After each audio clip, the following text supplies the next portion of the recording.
Like Ty, you were saying that we should sing this song. Um, boom, boom, boom, boom, boom, boom, boom, boom, boom, boom, boom, boom, boom, boom, boom, boom. Ba ba ba ba ba ba ba ba ba ba ba ba ba ba ba ba ba ba. Oh, should I go?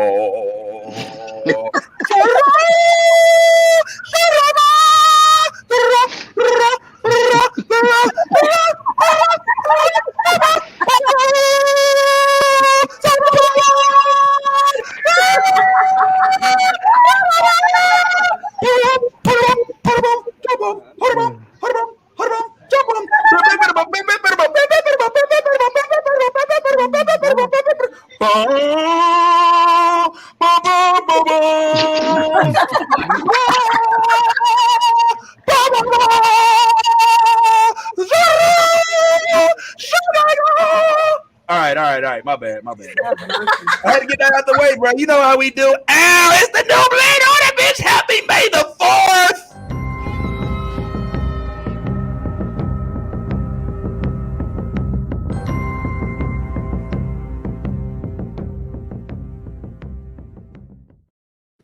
Ladies and gentlemen, we are here with you today, and we bring to you live from the hair show of Compton, California, Tyrone, who is going for the role of Topsy and what's their names from Lovecraft? Look, Vince, I get it that all mixed people look alike, but you again called Tyleem Tyrone. Oh shoot! I just want to let you know. I can't stand for this level of racism here. Thank you, Tyrone. It's funny because Tyrone looks exactly like Tyleem, even with the mask on. Like if you take the mustache, if you just covered up his teeth, then Tyrone looks just like Tyleem right now. Like, look at these two. You know what I'm saying? I beg to differ. This is the war of khaki and pasty. So I got like 3 times the eyebrows Tyleem has. Yo, well, what's going on, world? Let's go ahead and get personal. Bring it in. Let's talk. Yo, whoa, watch out. Yo, R2, are you okay, R2? Can't have to get hit right there. Today is May the 4th for those of y'all that don't know, and this is the way. Get your new Blerd order merch from the one and only Yasmin. What's up, Yas? Hey guys, how are you doing? Hey, we good. We also have, obviously, the one and only Tyrone. I think that's who this is. That's exactly who this is. You nailed it. Good job. So we can all be better. Yeah. And as TJ says, in impeccable timing, we have Ty live from the salon in the Magic Mall. Yo, Ty look like Akuma from Street Fighter right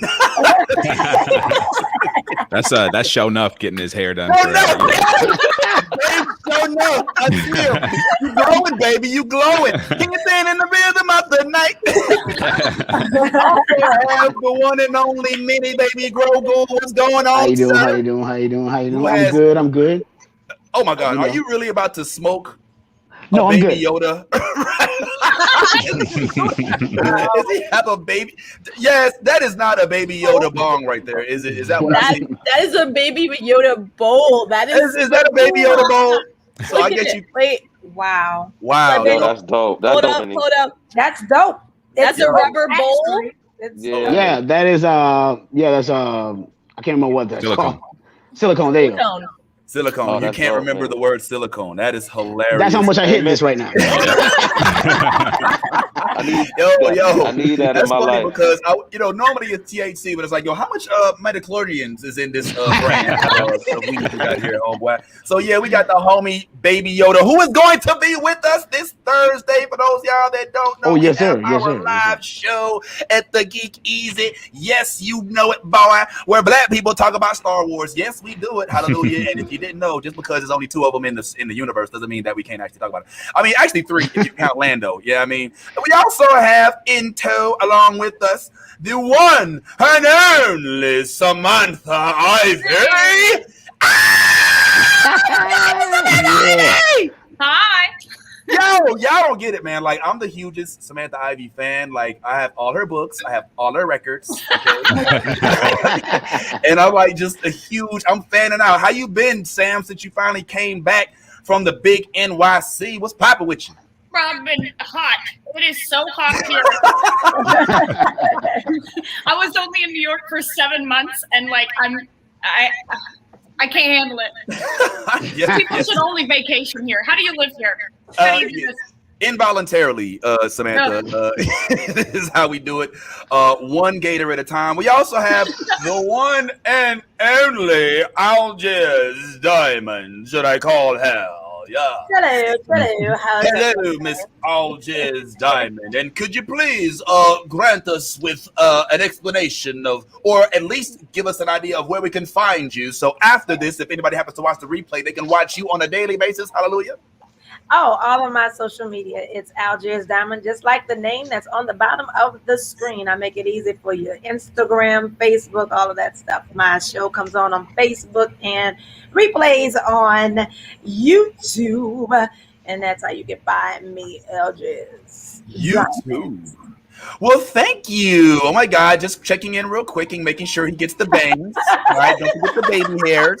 All right, don't forget the naps. Get the bang. Yeah, man. Go ahead, You ain't got no edges, Ty. You ain't got no edges. We also have the one, the only, la mejor hermana de este equipo. Este es Mati aquí. ¿Cómo está, mujer? ¿Cómo está usted? ¿Qué tú haces hoy? Suavemente besarme. Got some fusion going on in there. Yeah, that's what I was hearing. I'm like, what is that accent? I don't know, man. I don't know. What do you want me to do? I can't be on Duolingo all day. You know what I'm saying? I got things to do, man. But how's it going, Mati? You don't look like you're on Duolingo for 2 minutes, but it's okay. Hold on. May the force be with you. Here I am in my gear. Oh, wow.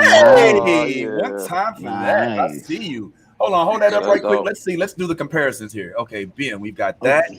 And we've got that. Hey, it's almost perfecto. I mean, the actual drawing. Yours is perfect. Disney need to get their act together. Hallelujah. Well done, man. You got the lumps in the back. All right, now you talking all that trash, Mati. I'm gonna send Swiper over there to swipe all them Legos. Goddamn it! Yeah, good luck. Okay, I won't. I know you're Puerto Rican, man. Soup. I'm sure that you probably built that Ahsoka with a razor blade under her tongue. I'm saying it is what it is, man. But what's going on, y'all? Thank y'all so much for joining. We want to do a super Blerdcast on the subject of the one and only Star Wars. How you say Star Wars in Spanish, Mati? How you say Star Wars in Spanish? It's Star Wars. That was hella uneventful. Like I thought it was gonna be a lot more exotic than that, but it is what it is. Before I start to lag and lose everything, lose all of myself, I just wanted to say today is a day we celebrate the one and only Star Wars franchise, because Star Wars is something that has united a whole globe. Let's just keep it real. Like, you can sit here and be like, yo, I hate Trump, yo, I hate Biden. But God damn it, that baby Yoda, boy, I tell you. You're like, yeah, bro, I feel it. You know what I'm saying? God damn it, I love me some goddamn R2-D2. Okay, it is what it is. Say what you want to say about my president, but my droid is C-3PO. You know what I'm saying? And I just love it. You know what I'm saying? I just love it. It's nothing to me that will stop me in my tracks more than like looking about my, just moving about the world and then seeing Star Wars stuff today. Because of May the 4th and the play on the words, obviously we are here because Star Wars is May the Force be with you, or whatever that whole slogan is. So I just wanted to ask some of y'all, and I want to start with Yaz. Yaz, how did you come to find and be brought into the Star Wars franchise? I'm sure that Mom here would love to elaborate, but I want to hear from you first, Yazzie. What's goody? Like, how did you? What was your first memories with Star Wars? My first memories with Star Wars. I'm not gonna lie. I know this makes me kind of look bad, but Darth Vader, just like choke holding, like people from afar, distance. That was like one of my favorite things I've ever seen in my life. I loved it, and my mom, you know, she was the one that actually introduced me to Star Wars. Of course, you know, her house is a shrine to Star Wars. So, yeah, there's so many great memories. Like Darth Maul, like oh my god, like his epic scene with Obi-Wan, I'm sorry, his epic scene with Qui-Gon Jinn, like it was, I don't know, it was just fucking epic. Hell yeah, it was. There's so many great ones. You didn't. Nope, your ears do not deceive you. That's her mom, and those are swear words, and that's how they get down. If you haven't seen it on Saturday, that is pretty much you know, one of the things. Now, Mati, you being la madre, lo siento. I'm assuming that you had something to do with introducing your hija to Star Wars, Ito, huh? No. Very much. I've been big fan since the start.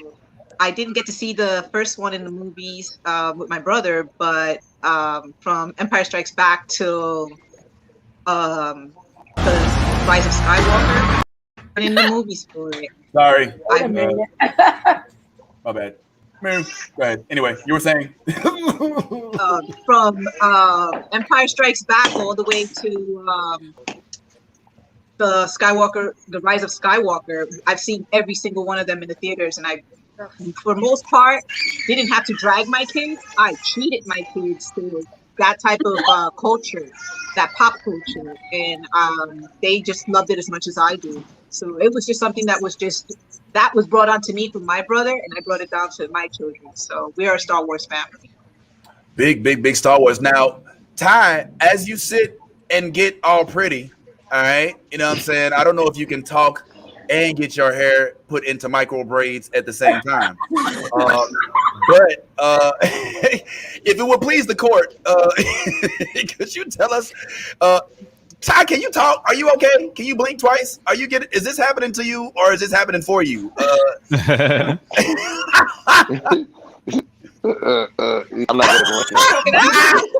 not good. He can't talk. There we go. Yo, is this the part, ladies? Is this the part like of the hair stuff where it starts to hurt, but your mom is like, "Shut up! It ain't that bad. Shut up!" Yeah, yes, that's where it's at. That's what it is. Okay, but we'll come back to Ty. Are you still tender-headed? Yeah. This doesn't hurt at all. It doesn't hurt at all. All right. No. Yeah. I got a professional doing it. All right. Can you? All right. You know what? I'm gonna let you kind of get that done for a little bit. We'll come back to you, Ty. We'll move along to Algiers Diamond over here, who has the May the 4th in the back, and looks fresh off of a bone-in. What was it? Filet mignon. Bone-in filet mignon, sir. Yo, what the heck? I don't know where they do that at. I'm fancy. Pretty fancy. Clearly. Like, look, you got a whole backdrop. Out. She bought that TV today, y'all, just for the broadcast. I'm just kidding. She's had that. That goes in the broadcast. But what's going on? Like, how did you get put into for those of y'all don't know, Naisha, comedian, show host, so many different things, so many that I can't. And happy belated anniversary as well. I see what y'all did. Celebrate your little thing. You know what I'm saying? I see that rock, boo. Ow. Okay, I see it. Ow. You better whoop that thing. Sorry, TJ. So how did you get put on the Star Wars? And like, when did you either fall in love with it or get introduced to it? Or what's going on with you? So my dad is the one who introduced me to Star Wars. Because he's like big into all of it. So any space type, anything he was always into. And I have older parents. Like my parents had me like I was their oops baby. And so he had to figure out something to do with the oops baby. And so I go back to Star Wars when I would go to school for Halloween, and you had the plastic mask, those, you know, the ones that broke as soon as like you put them wrong and had the nails. Yeah. I had Yoda. I was Yoda. Oh, so you were in that movie E.T. Yeah, I was Yoda, and my brother was Yoda, and my sister was Yoda because we shared the costume. Pass that thing down. Hand-me-down costumes. That sounds about right. And you're Dang, what state you're in again? You're in North Carolina? Virginia. Virginia, exactly. That's what I said. Virginia, North Carolina, same governor. Whatever. I was like, Mini Baby Grogu. How you got put on, man? Did they have Star Wars in Compton? I don't remember that. I don't remember them having First that. of all, that's correction. It was Crenshaw. What's going on? How did you get put on, man? How'd you get put on? Well, when I was little, I never grew up. When I was younger, my mom only let me watch two things. Like this, I didn't have no Barney. I didn't have Sesame Street. I had horror movies and Star Wars.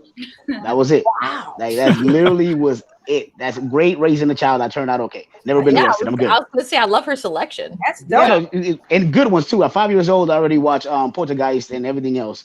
So, oh my god! Yeah, it was popping. Your mom and my mom would totally be hanging out.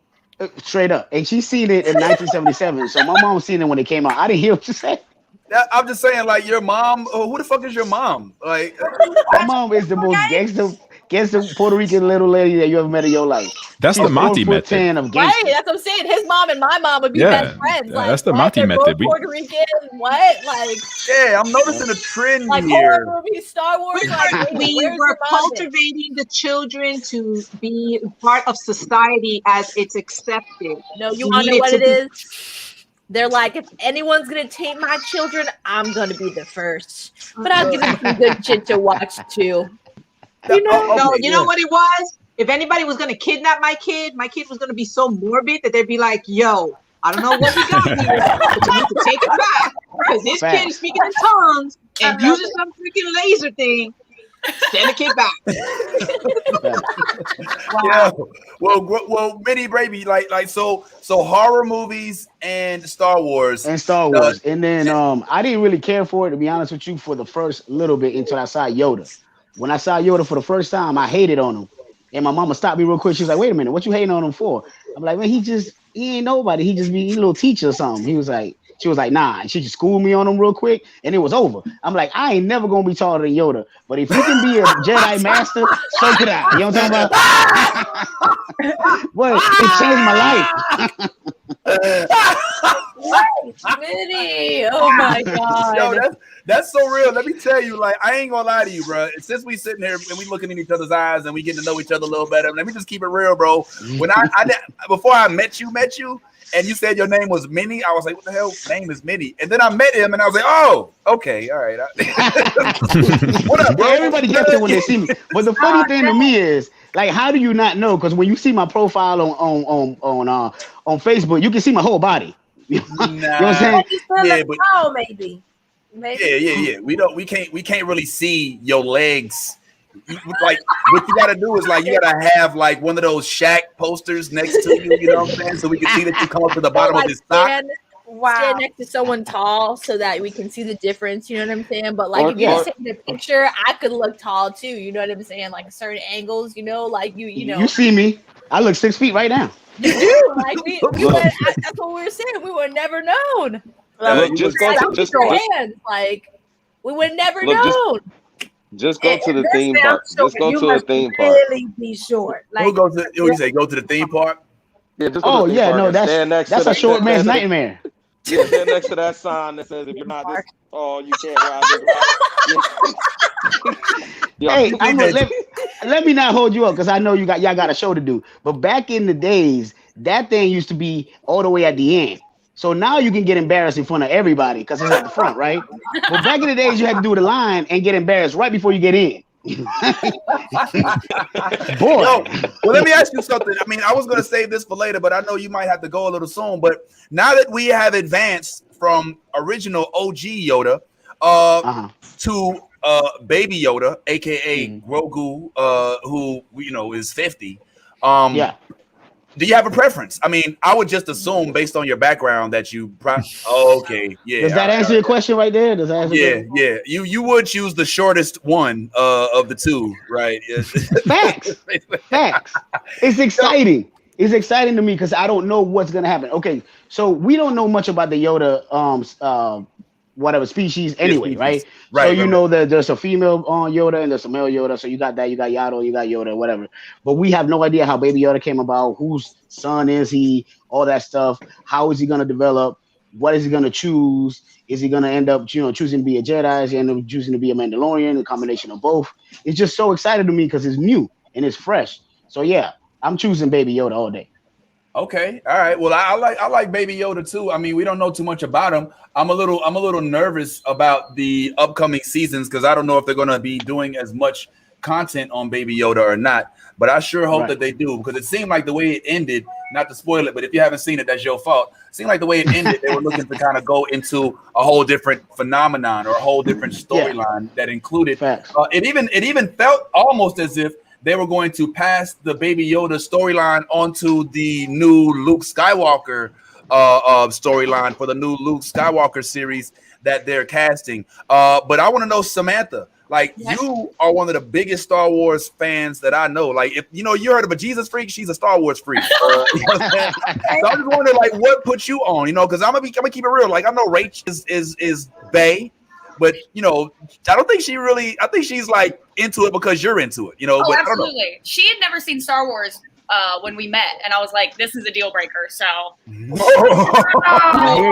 I hear you. When we met, there was only 6 movies to get through, so she had it easy. I can't start over. I have to stay with her because if I get another girl, that's an insane amount of content we have to fly. Like, please don't leave me. I can't do this again. So what was the starting point? Like, I'll get into mine last, but what have you what was the introduction point? Like, did you see it in the movies? Did your mom take you? Was it a friend? I mean, what's the whole storyline? Well, my brother and I think I was like around 5, and our brother was like 3 or 4, and we were at a Sam's Club. I don't know why I remember this. I shouldn't. I vividly remember it. My dad took my brother off to go pick out movies. And then I went with my mom to pick out a movie. And I picked out some Disney princess movie. And my brother comes back. My 3-year-old, 4-year-old brother comes back with the Star Wars trilogy. So we know that Dad picked it out. Wow. And so I think my dad planned on like my brother being the one, because my dad was a huge Star Wars freak. And so I think he planned on passing it on to my brother. But I became the geek. And my brother and I actually used to lightsaber duel as kids. And I was very serious about it. And so he got hit a lot, and he hates Star Wars now. What? And my dad and I have spent all day sending like Star Wars memes to each other, like back and forth. So it's mainly my dad, but it was supposed to be my brother's thing. Oh wow, that's dope. That's dope. So you're saying like, look, so your pops ended up making you his favorite son. Yes. So when I came out, he was like, "Oh, I get it. I set this up." And you're my favorite son. I was like, I'm just messing with you. Yeah, I'm messing with you. Tyrone, what's your introduction, man? What happened, man? How did you get into the Star Wars flip? Yeah, my dad and his brother were both really into it.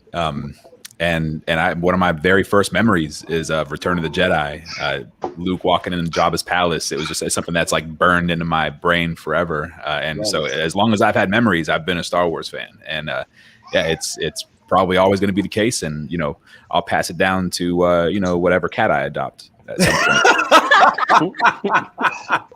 Yeah, man. So Return of the Jedi was your introduction. That was the first one you saw? That was the first one I remember seeing. But yeah, you know what? Yeah, but I think I had seen the other 2 before, and then I was just old enough to finally remember it, and that's just the first memory that I got. That's literally my backstory. Nice. I mean, I want to ask Ty, but he's got his hair is full right now. I don't know if you can speak with your hair full. Ty, you want to give us your introduction, or you want us to come back when she's got the first complete braid, when she's got the top part done? What's up? You funny. Actually, you know what? Why are you bullshitting? Tell her that she's good because it looks fine just like that. We go ahead and stop right there, bro. Just stop right here. Yeah, that's fine. Let her know. Nah, how you got into Star Wars, man? I mean, I was just always like a avid TV watcher as a kid. So anything that came out that was new and that was like huge, and I mean, as a kid when Star Wars came out, there wasn't really anything to compare it to. So right. I remember when it came out, like it was like extremely important that we went to the movies and go see it.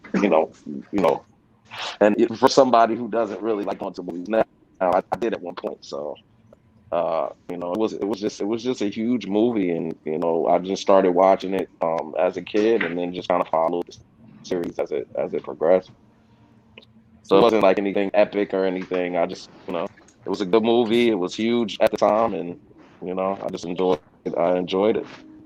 Okay. Do you remember what your first Star Wars memory was? My first Star Wars memory. I mean, I think I don't know anybody who watched Star Wars and doesn't remember the epic Luke, I am your father. You know what I'm saying? Like that was like epic for every. You know what I'm saying? But like when you found that out, you were like, oh snap! You know, so that was like huge. I think for me when I found out that Darth Vader was Luke's father. Anakin. Now, I will say this: when that moment came, you know, to fruition, as a child, I don't know if I really, you know, what I'm saying? I don't know if I really was like, you know, knew what the significance was. For me, thanks for asking, guys. You know, for me, it was I remember the Return of the Jedi. All right, I remember seeing that freaking thing. Man, I'm so mad that I don't remember the name of it. I'm sure somebody on here knows. But remember when they were about to throw Luke into the pit where Boba Fett died? What was it? The Sarlacc? What is it? Sarlacc pit. That was the Rancor. Boba Fett died in the Sarlacc pit, or Boba Fett fell into the Sarlacc pit. The Rancor was Jabba's. All right, thing. 2 points for Ty, 1 point taken from Sam. Go ahead, Mati. I have the set in Lego. You have to set up. Do you for real? Like right now? Like right now. Hold on. I'm gonna go. Yeah, you know she's gonna get that. You know she's going. We'll continue talking. Go ahead and get that situated, and we'll check you out. But yeah, hold on, man. No. See, I got ADD, and I can't watch Mati walk through a house that's made out of Legos without watching, man. So how far away is it? How far away is it from you, Mati? Is it close by? I'm right in front of it right now, but I'm trying to turn the screen around so that I can. Oh, okay. So here it goes. So as you can see, I got the barge. I can't. Yo! What can I see? Wow. That's just sitting there by the TV. She's got like you know, dressers that you put like, you know, books on, you know what I mean, in your house. She's got Legos all over. There's like 5 of them in her house. Listen, she took down my family photos for these. Okay? If you haven't noticed, we're in the living room now. Do you know how long it took us to get in the living room wall? That's a wise decision. I second that motion. Yeah, hell yeah, we can see it. Kind of tap your screen. Tiny bit blurry, but it's okay. All right. Oh, she's even got the thing that I can't pronounce. Sarlacc. Yes. Sarlacc. Raglar. And it moves. Yo, that is dope. Whoa. And there goes Han. Oh my God. What is that? That's Han? Yeah, he's getting ready to get thrown off the ship. Yeah, Boba Fett's all up right. there. Wow. All right. Yeah, Mati. All right. Please take. Let's get Mati to take a seat because she will be up and she will do that for the entire time. We'll revisit the Lego shrine. I got it. All right. We'll revisit all that. That's a big deal. But yeah, man, that right there is what Yaz is a product of. Who needs a big spoon and fork on the wall when you can build the Millennium Falcon and put it where the, you know what I'm saying? That's what that is. But yeah, man, for me, it was Return of the Jedi, the green lightsaber, wielding it, and don't forget, I can't believe I did not include this character in my thing for later, but the Wicked Ewok. There was an Ewok named Wicked. I don't know if y'all remember this. So we used to all like go around. I don't know if y'all did it too. We used to take our shirts and go around like this. Yab. Doop da doop da loop da loop da loop da. You know what I'm saying? Like I even remembered the song at the end is yep. Beat up, yep. No la, you know that name?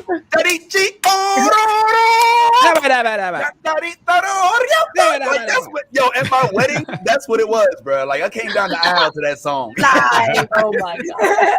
But yeah, man, that's where I think the overwhelming majority of us were impacted primarily by the original series, which is perfect because that's exactly where I wanted to start. the original classic Star Wars series, the ones that we all have grown to know, to memorize, to see over and over again, the George Lucas and Steven Spielberg combination is undeniable. I think we could all agree that if we had to select a Star Wars selection, like the trilogies to watch over and over, it would probably be the original three. Am I wrong on that? Anybody take that on if they want to? No disputes. I'm not gonna argue. And What's up, I Mikey? wanted an Ewok. I thought they were real. I wanted a pet Ewok. So You thought the Ewoks was real? I thought they were real, and so I asked my daddy if he could give me an Ewok. And so I thought the Ewoks were like koala bears. So I thought I could get it. And my dad was like, "You can't have it." I'm like, "Why can't I have it?" Well, yeah, How Dad. did you get a Cabbage Patch Kid and say, I don't want this, I want an Ewok? Yeah. Yes, I did. And then I married a man that I think I call Ewok. What? You call your husband Ewok? Shame on you, man. Don't, but Vince, like Yeah. I see it, but I can't say it because I don't want to. feel like a little Ewok. He's so do. cute. I love it.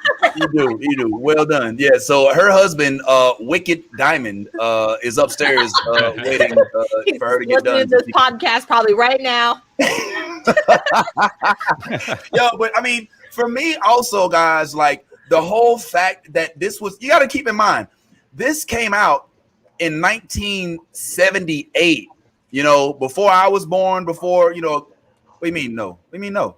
What do you mean no? March 25th, 1977. Oh, I mean, hey, score 2 points for Mati. All right, that's the whole point of the game is to play pop quiz. Mario ding. Yeah. All right, you win not a damn thing. And it's been but yeah, man. So wait a minute. Was it? I thought it was 1978, then 81, then 82. Is that wrong? 77. Wrong. It's 80. It's 82 and then 84. 77, 83, and 86. I think Jedi was 86. 77, 80, 83. Day I won in 99 because I graduated from high school in 99. Wow. 2002 and 2005.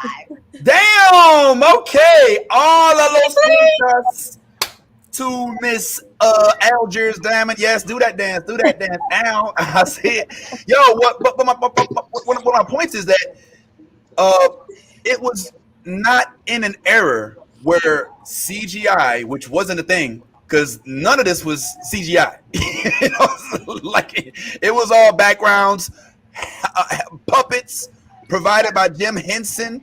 All right, It was not like the same Star Wars that we see nowadays, where we're actually able to kind of, not really tell whether it's a cartoon or whether or not it's a real person and whatnot.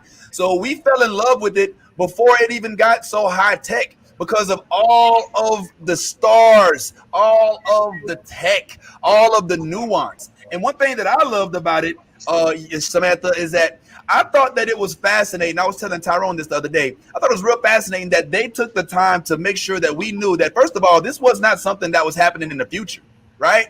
Like if you think about it, you're like, wait a minute, what does this mean? When you see this pop up on the screen, it doesn't necessarily transcend when the first thing that comes on after that is this big behind ship that, like, you know what I'm saying? That drowns out everything on the screen. So I just thought it was fascinating that it was a long time ago. And what happens after the long time ago is you get a chance to see that everything doesn't work in the world of Star Wars. One of my favorite scenes that I was telling Tyrone about, I think last week, Samantha, was that you remember when Han Solo was getting into into the Millennium Falcon, and they were and Darth Vader is like creeping up, you know what I'm saying? And they're like, all right, Chewie, we gotta go. Like, what do we gotta get out and push? Like this dude freaking just driving a Mitsubishi goddamn Millennium Falcon, it's a freaking Hyundai. You know what I mean? And this is the future. You expect, like in most of these futuristic joints, you typically see everything working seamlessly. If you look at Star Trek never had a problem. They never need no jump start. You know what I'm saying? For the Enterprise. All right, look, I know you can name all the episodes, Mati. All right, you don't got to. I'm just saying that the lithium crystal weren't always working there, Captain. So you're right. You're right. All right. Well, listen. We're talking. Damn it! You know what, man? This is comedy, man. You. Also, another ahead, prime example is the pod race. You remember when Anakin, like one of the first like episodes where like you were really like diving into like that pod race. You know what I'm saying? And like his in the middle of the pod race, his speeder just like starts to like completely die, and he's got to fix it. He's a little kid, and then he ends up like fixing it, and then he's like still good, ends up winning the race. Yeah, that's true. That is a very good point, man. Very good point. But I mean, it just goes to the realism, the level of realism. Yeah. And I mean, it was also one of those things where it's like you don't really know exactly what's going on, but you like it. Kind of like Lovecraft, man. So I just want to ask you, Sam. What's the best episode? I will have to say 3 just because I grew up on the prequels. I know that's not the popular answer. For the longest time, I would say it was Return of the Jedi because it was part of the original trilogies. And like sometimes Star Wars fans are like, if it's not original, I'm not a real Star Wars fan. And then I just kind of grew up and was like, I don't care what people think. I grew up in the prequels, so I'm going to like a prequel. And I remember watching that movie, the Obi-Wan and Anakin Skywalker fight. And then going on, have you ever seen like behind the scenes of those two with just like wooden sticks rehearsing that fight? And like they say like they're really that fast. Like they didn't speed up anything. Those two can, Ewan McGregor and Hayden Christensen are really that good at lightsaber dueling. And I used to like break it down step by step and like slow down the video at like 14, 15 when I should have been liking boys. And my brother and beating the hell out of him. And so that episode is my jam. Wow, episode 3. Yeah, man. Can I just say the irony of that is that if you at that age, if you had gone up to any boy and performed the lightsaber duel, you would have been able to any boy, like any of them. Yeah, that's like you would have been okay. You would have just been having dudes following you around the school. So yeah, that's the irony of that whole situation. And then you just kick their ass in a lightsaber duel. Meanwhile, she grows up and basically marries a chick who's never seen it. God damn it! And, I guess you got to go where the heart is, right? But Tyrone, what about you, bro? What's your favorite episode, man? Oh, well, hold on, before we go there, man. Episode 3. I'm trying to This is Revenge of the Sith, right? Yes. So is it it's the lightsaber duel at the end for you, right? It's that, and like I know it's cheesy as heck, and I know Hayden Christensen, he can act for real, but like in this episode, like the writing just like messed that boy up. Like I have high hopes for him in this Obi-Wan Kenobi series. I hope he gets what he deserves, but that moment where he's the Jedi Temple is burning and he turns and like he's got like half his face is in light and half his face is turning. Chills. I've cried. Sometimes you get drunk and you watch a Star Wars film and then the feels hit you and then you cry because you're like, from Darth Vader, you're like, I'm very passionate. Oh my god. Yeah. Who hasn't sat and drank and cried when watching Hayden Christensen as Anakin kill and slaughter kids that are growing up to be Jedi? Obviously, we all have. But I'll say this about episode 3, and I want to say something as well. And then Tyrone, I want to know what your favorite is. I honestly think that the prequels get a bad rap. Yeah. I think they get a bad rap because the only reason, in my opinion, why the prequels get such a bad rap is 3 fucking words: Jar Jar Binks. He's your favorite. He is my favorite. That's my dog right there. Because I don't know if y'all knew this, but Jar Jar was clearly from Kingston, Jamaica. You know what I'm saying? Like he got the dreads. You know what I'm saying? Musa no have no Burma. Burma. Musa no wanna no trouble. You know what I'm saying? Like, yo, I love Jar Jar, but I don't know if y'all heard about the original supposed plot lines of Jar Jar, which I think they should have kept. But it just goes to show you what happens when a fandom outgrows, when it outpaces the people that write the show. They're like, what the fuck? Yeah, I mean, y'all want to change the whole scene because you didn't like his voice. And I honestly don't think it's Jar Jar. Sam, I don't think it's just Jar Jar. I think it was not even Jar Jar himself. It was his voice and it was his demeanor. I think if they had made Jar Jar voice more like Barry White, like, yo, me say no happen no more. You know what I'm saying? Yo, what? All on the way done, no. Yo, said I remember them days when it was. Yo, I feel like they could have done better with that. But Tyrone, what was your favorite? And then I got a couple more things I want to jump on about the prequels.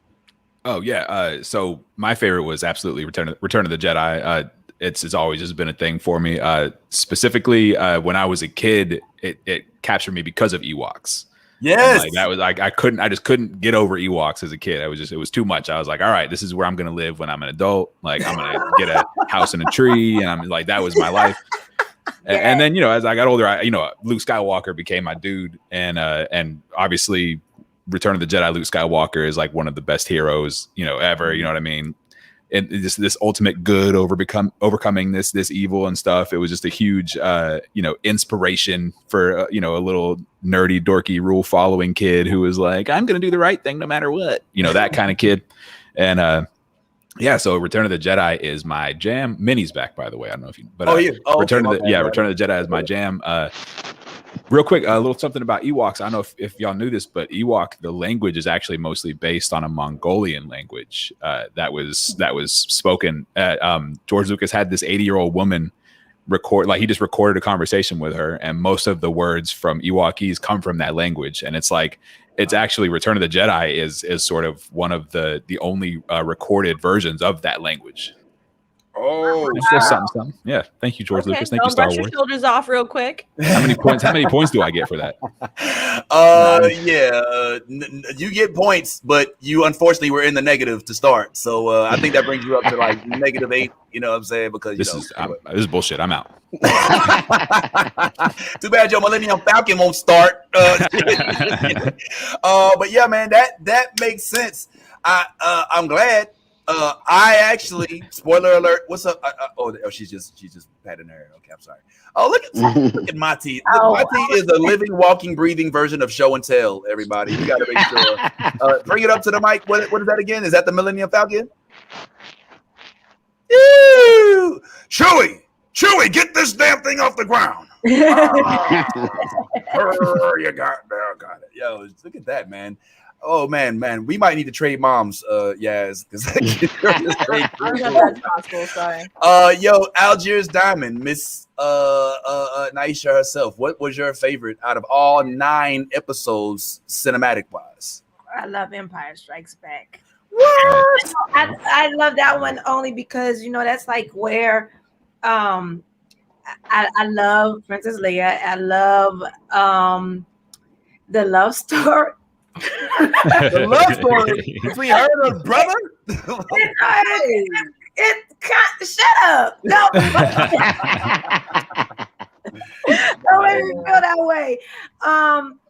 It was like the really first one that I kind of understood, but so my parents are kind of like, all right, they're like a deacon and deaconess of the church. And so like in my mind, I used to play out some of these things in a biblical form. And I'm like, oh, wow, he found his daddy, but he was supposed to be born, without a father, and I'm putting things together that way. Okay, that. Nah, I get it. I didn't turn this thing into a church sermon, but what I'm saying, like he found out. Luke, I am your father. That right there symbolized so much. It's like, oh, now we see why you act this way because you got some of that in you, And so, like in the hood, a lot of my friends, they had no daddies. So oh man, the joy of parental absence. So if Luke could get by his father, they could find their daddies too, right? No. I see Luke it. wasn't looking for his daddy. His daddy was looking for him. His daddy was looking for him. That's so true. as biblical, God is always looking for us. Oh my God. We ain't looking for him. We try to continue doing what we do, and we don't know where our ways come from. But Daddy knew where your ways come from because he saw it. And come on now. I remember that in the New Testament. That was my favorite verse from Psalm. Yeah, man. All right, Empire Strikes Back. I could dig it. You know what was dope about Empire Strikes Back? For me, it was the first time. Now, obviously, we were all much younger when we saw these movies. Yeah. But can we think of any other movie where, even especially in that era, where the villains win? You know what I'm saying? Where at the end of the movie, it's not a happy ending. Where at the end of the movie, you're like, what the fuck? Now, the only one that I could name that's current, which I think they actually literally stole a book, a page out of the book of Star Wars, would be Infinity War, right? That's one of the only other movies where at the end you're like, yo, what the fuck? You know what I'm saying? Like, yo, bring my Black Panther back. What's wrong with you? You know what I'm saying? No, Tom Holland, no. You know? So when you sit and watch, Luke, he loses his hand. He drops down like hundreds of thousands of miles into a toilet, and then ends up getting rescued by a sister that he has to speak to telepathically. You know what I'm saying? And he's all up on a planet with no ground. You know what I mean? Like it speaks to your soul, man. So I could definitely understand why somebody would like Empire Strikes Back. What about you, though, Baby Grogu, man? What was your favorite installment? I'm gonna go weird. I'm gonna go with New Hope. Oh no, I can see New Hope. I can see that. Yeah. But why you choose that though? The reason why I say I'm gonna go weird is because my reason for choosing has nothing to do with anything. It's the way it looked. That was like the first movie I remember being in love how the way it looked. Like before that, I was used to seeing like a lot of grimy movies and like I said, a lot of horror movies. And that movie was so pretty to me. I used to get stuck just watching how pretty it was. I know that sounds crazy. No, that makes sense. Yeah, you were so relieved to not seeing somebody's head come off their body, or like somebody bleeding to death. You were just like, "Oh, thank God." I'm like, no demons. The devil's not here. This is great.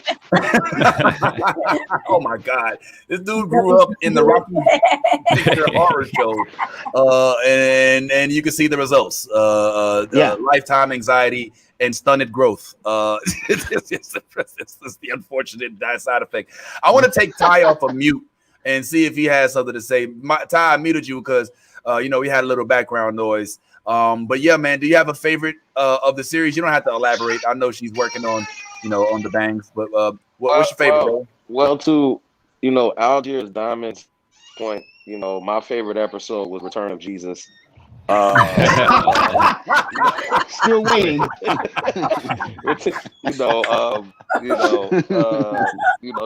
Just the whole backstory of our Lord and Savior.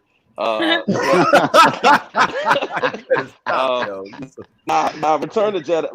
the Jedi straight up, was it just kind of detailed the learning process, I guess, that Luke went through, to become the hero, as per se.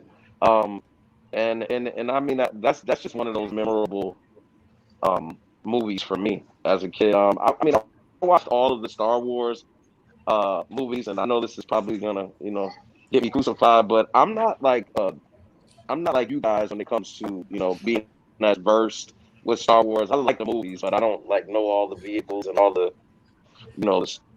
Oh man, we lost Ty. I don't know what happened. I'm not sure. Put him in the bathroom. Yeah, what happened? His signal. Ty, you all right? What happened, bro? You all right? I don't know, man. When you say you don't like Star Wars, I don't know, for whatever reason your signal just tends to just go somewhere. I don't know what. Now I'm just messing with you. My bad, bro. But you have been demoted to you're no longer in the top 8 friends of MySpace. Hey man. You've been demoted. You're not in top 24. That's how we should play it, right? We should see who can get to the top like Donkey Kong, right? We should I was just messing with you, Ty. But you were saying you're not as big of a fan of no.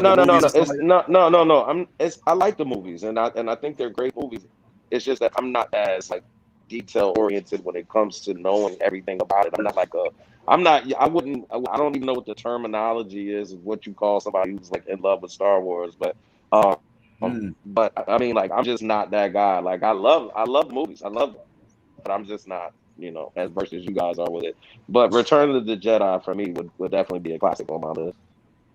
Okay, all right. Well, that's cool, man. I'm a big Return of the Jedi fan, as we've already established. Yaz, do you have a favorite of all 9?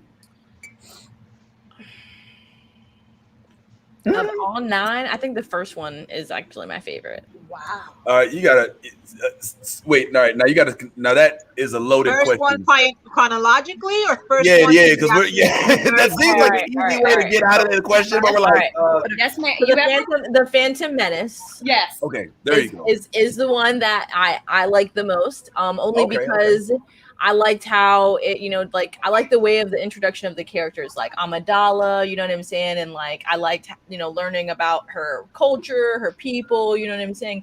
I liked the fact that like, Anakin, like learning about like where he came from and that, his backstory with his mom and everything, and that, she's a slave, and that this kid who's like 10 years old can freaking build a spaceship and like beat everybody, and he's a total badass, you know what I'm saying? Right. And then, I know there's so many key points about like that movie that like had just resonated with me, so I think that movie is absolutely my favorite for sure.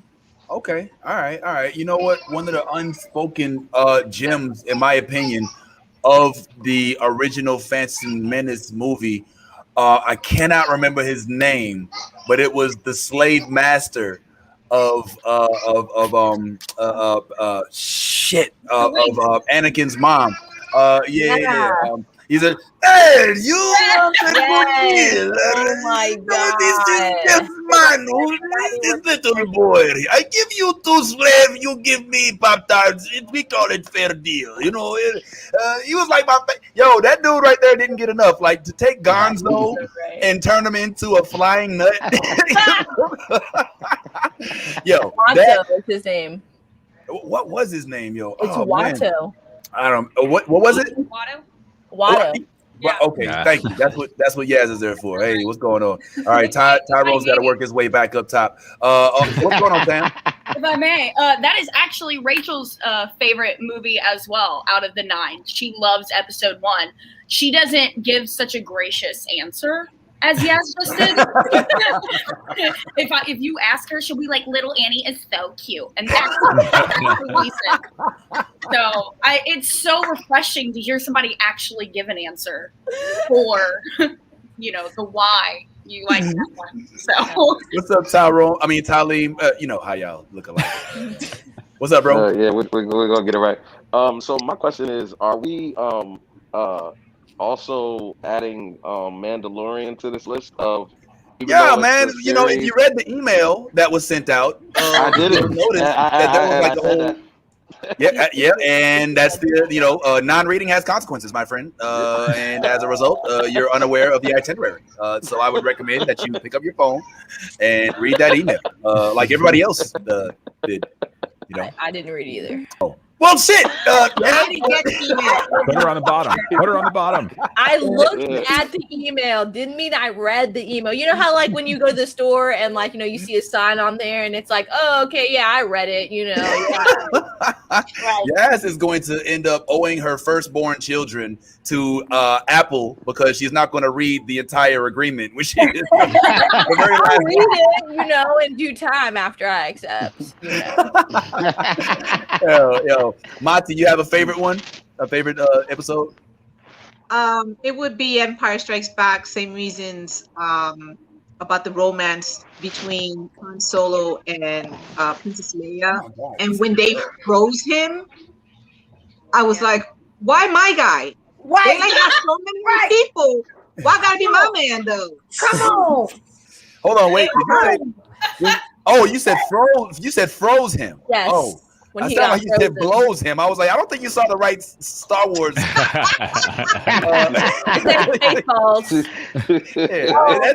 That's the Schwartz that was. It's not a lifesaver. So that's I can honestly say that Tyrone, this is the first time that I have heard anybody use the romance in Star Wars as a reason to like it. I don't, Samantha, is that what rate? What, Naisha? What? Yeah, his mom. Me and Yaz's mom. We here. That was the hook for the girls. That was. That was That's the only way to get the girls to say, "Hey, I need to sit in this theater for like 2.5 hours. I'll buy you all the popcorn and drinks you want, whatever candies, but I gotta see this." And then when we saw that romance, it was like, I'm still taking the popcorn and the candy and drinks, and I'm gonna enjoy me a movie because you ain't gonna bother me, and I can see what's going on here. So that's where it was the appeal for the girls, because it's a 50-50. You got the guys, which they got all the action and the sword fighting, but then you had that Han Solo and his remarks, the one-worders, the whole the one scene where she tells him, "I love you," and he says, "I know." And you're like, you're an asshole. You could have said more like, "I love you too, babe," something. But that was it. Can you adopt me? Thank you. But Also, if you guys like it for the romance, Only if I can claim you on my taxes. I want to get some of that. They're giving away 3,600. If I can claim you and I can get that little break, then we can talk. You cannot write off Lego bricks. Anyway, go ahead, Samantha. If y'all are like in episode 5 for the romance, then I don't understand why you didn't like episode 2. I mean, who doesn't love a man that'll cut a pear with his mind? So, that's what gets me going. I don't want to be using my fingers. That was pretty. Oh, yeah, that was nice. Yeah, but remember that came way after. That was dope as fuck. Obi-Wan's gonna hate me. Like, y'all swooning over Han Solo. Get out of here, bro.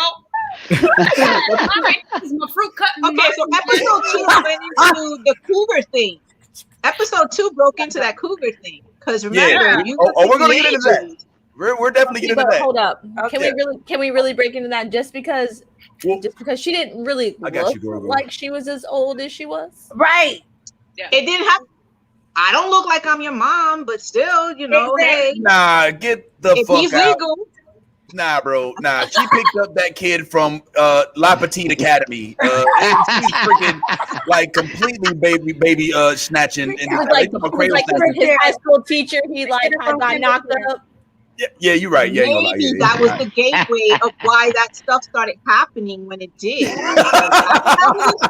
Mom, don't get Star Wars canceled. Teachers Don't get Star Wars canceled. And what? No, you're crazy. They can't. It's a culture. That's a religion. Oh my God, Grogu, what's going on, man? What you say? I don't want to dampen the situation. Y'all laughing so damn hard, but I got to go, man. Oh yeah, I gotta do a photo shoot for Friday. Oh, photo shoot. Is it a centerfold? I'm sorry.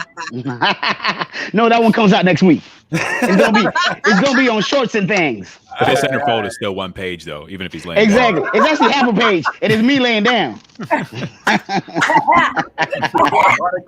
All right, well, thank you for joining us. For those of y'all that didn't know, man, my man Minnie is also going to be joining us for our Star Wars: The Last Jedi live show, free before 8 o'clock. Yeah, all right, I almost said the wrong thing. And he will be performing, doing his thing. One of the funniest dudes in the Orlando area. I can say I have seen it. I attest to it. Any words on the way out? And he also, for those of y'all who don't know, has a play called Friday that's based on the play Friday. You want to tell us anything on the way out, homeboy? Oh, yeah. Oh, well, by the way, on Thursday on the show, I am going to just give you a little preview. I'm going to let you know how hard it was to be a Star Wars fan in a gang-related family. Okay? Very hard. Very extremely difficult. Are there pictures and video involved?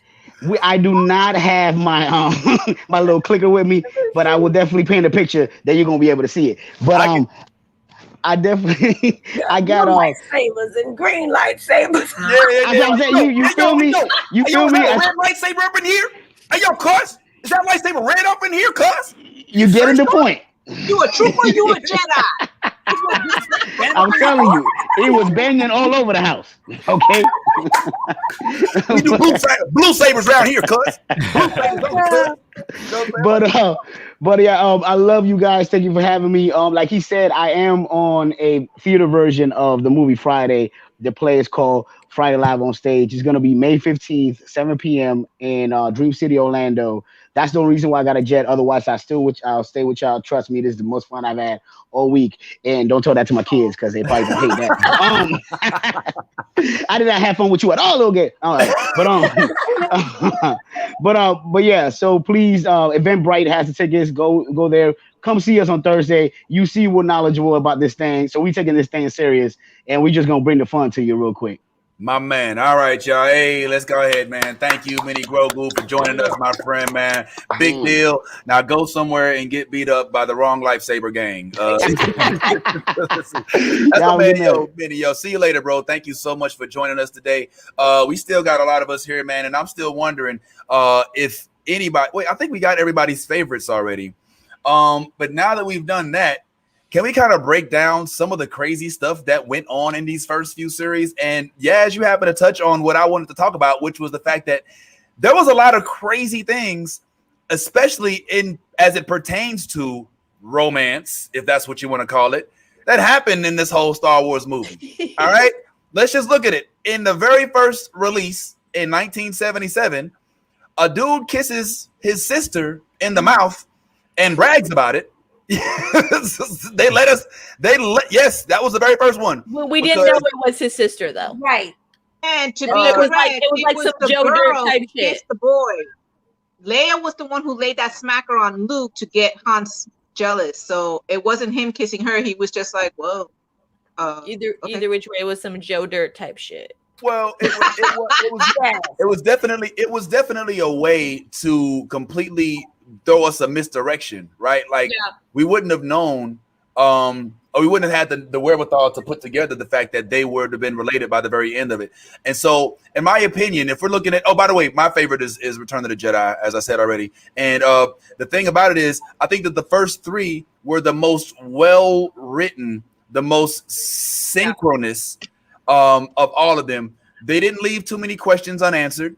All right, they didn't leave too much. I mean, I don't know if y'all felt like me, but when the movie ended and he's burning the body of Darth Vader, and you start to kind of get the sense, even before they did the nude version back in the 90s, you get the sense that the movie's about to end. You're like, no, I don't ever want this movie to end. You know what I'm saying? But that doesn't mean that there weren't some weird stuff that happened. Like, for instance, we ended up falling in love with a character who wasn't even really supposed to be in the movie. I don't know if y'all know this dude. Oh, shoot. Fuck, I didn't even upload it, man. I was going to talk about Boba Fett, man. But Boba Fett ended up being like the runaway star of the series. Yeah. Even though he didn't even like he said like 2 words, you know what I'm saying? And he had a little bitty ship, and he was released with the trash, off of a ship. But he ended up having a whole life of his own. I thought that was kind of weird too. I also thought it was kind of weird that Leia had the Force the whole time. And wasn't even able to really tap into it. I do think that there's a possibility that they could get into the Leia development of the Force, because if you look at Leia from Return of the Jedi, or actually Empire Strikes Back, where she started being Force sensitive, and then fast forward all the way to, I think it's Last Jedi, where she flies in space. You know what I'm saying? There's something there, man. There's something there. But I digress. Outside of that, one of the things that we all, of course, fell in love with for, I need to step out. Okay, my bad.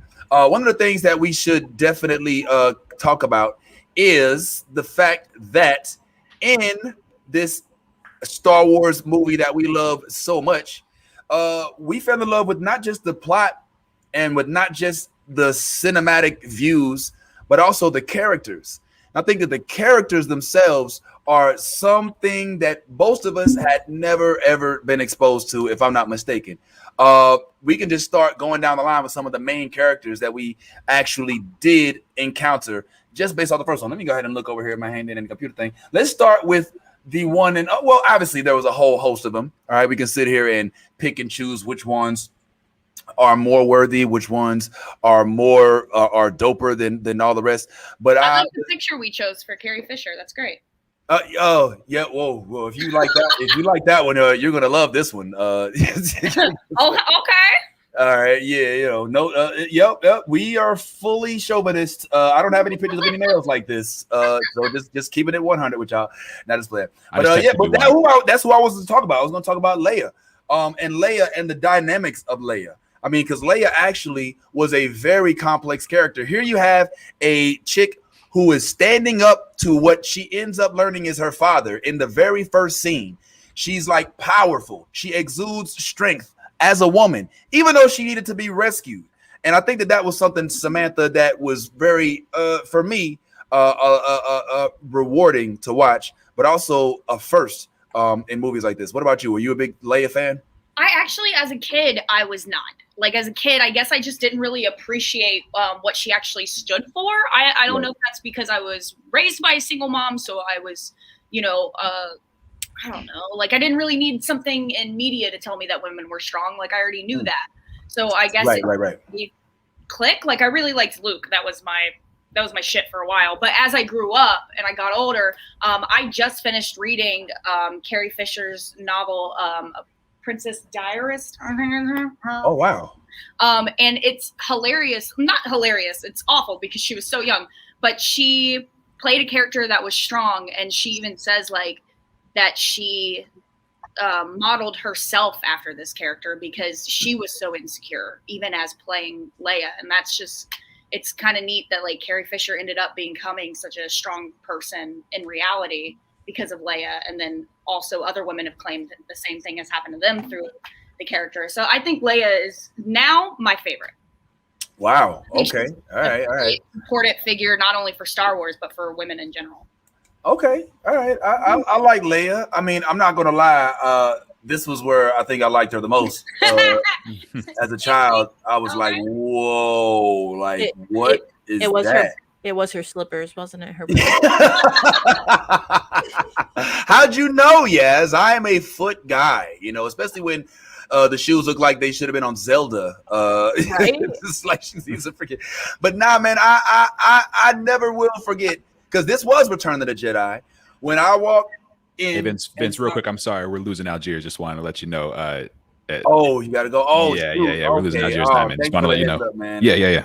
All right. Well, good grief. I'm sure. There you go. Naisha, you got to go. I double booked. I didn't realize I had a board meeting for the Virginia Black Business Directory, which is totally different from all of this. I'm a director in the Virginia Black Business Directory. Oh, Lord. Well, what's more important? Getting your money or sitting there talking shit about Star Wars that doesn't get no money? Come on, give me a break, man. This is really important. I haven't had this type of fun in a long time because I didn't know. So I'm so like, yeah, my tribe. Get some tissue. Nah, it's all good. No, listen, Naisha, thank you so much. Please tell us where we can find. Oh yeah, you said Algiers Diamond on YouTube, Instagram, and Christian Mingle, Farmers Only, all that good stuff. Christian Mingle. Good stuff.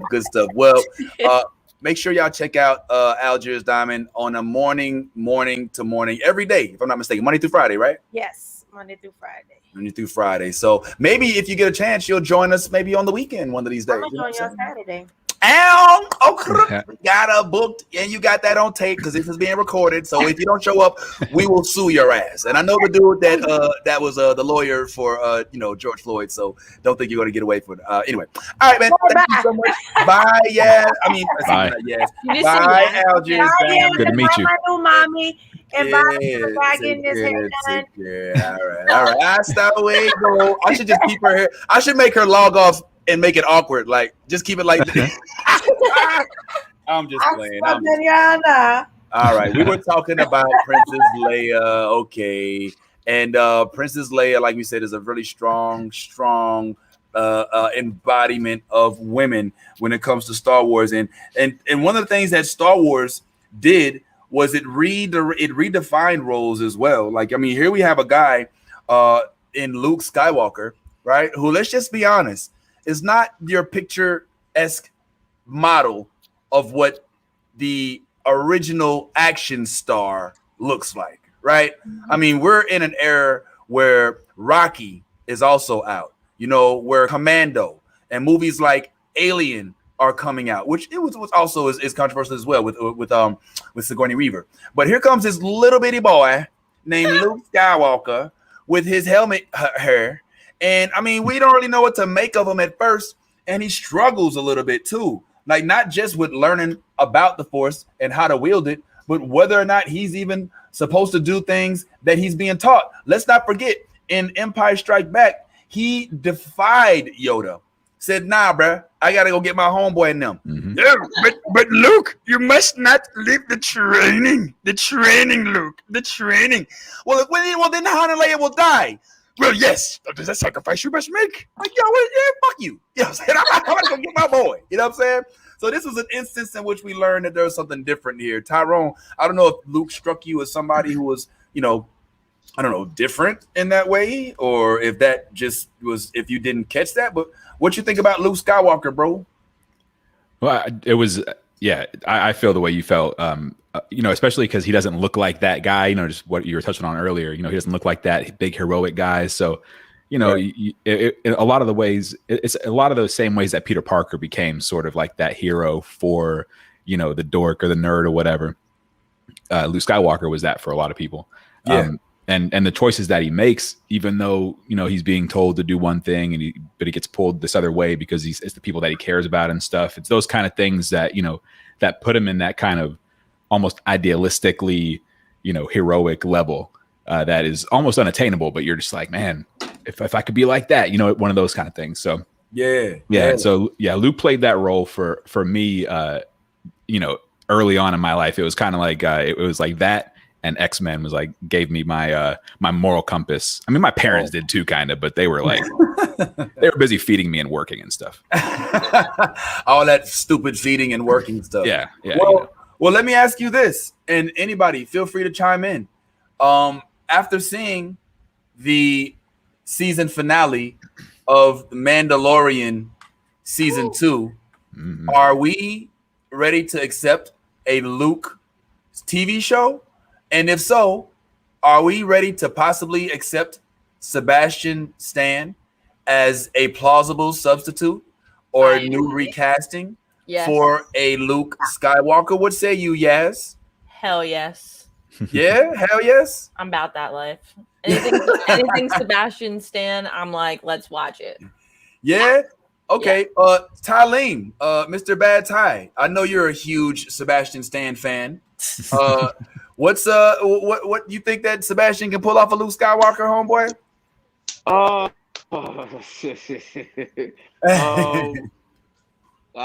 This is just funny. Just watch. He can't think while she's picking at his brain. As far as looks, as far as the aesthetics of it, I guess I would think he kind of looks like he's related to Luke. So I could see as Mark Hamill. So I do see, they really do look alike. Like I know. Look at the indentation between their eyebrows. Yeah. Look at the indentation in the chin. Look at there's a lot. I could see definitely him pulling it off aesthetically. I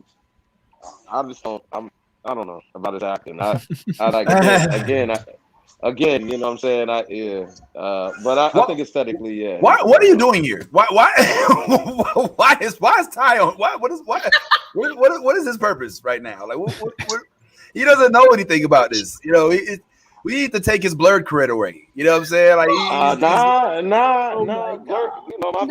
my Blerd stretches further than Star Wars, but I mean, it's again, like I told you, this was not like my, I know, fam. I'm just like on the top. It's not your forte. It's not I'm surprised. But Lisa said she doesn't see it. I put it in. Visually, I see it. Lisa, you don't see this? Oh, Lisa says you don't see it visually? Really? You don't see like that? The same guy. Are you serious, Lisa? Like they look like Attack of the Clones right here. Haircut and little blonde hair. Yeah, bro. Lisa, blue contacts and boom. Yep. Yeah, all you gotta do is dye their hair. And here's the best part, Lisa, since you're one of our avid folks. If they do cast this show, this is a show that will take place timeline-wise after Return of the Jedi. So a grown Luke Skywalker will be the one that we're looking at. A grown, mature force wielding, the one that we showed. We can't show it again because it would probably get blocked. But they showed the end of the Mandalorian, where he basically went in after even the Dark Troopers, which were indestructible, took Mando like so much power to just get one of them to be dismantled, and he's like, and he just takes Baby Grogu away. And you say you don't see it visually? I don't know. I think you're in the wrong. I don't know. Yeah, Sam, you think that this will work?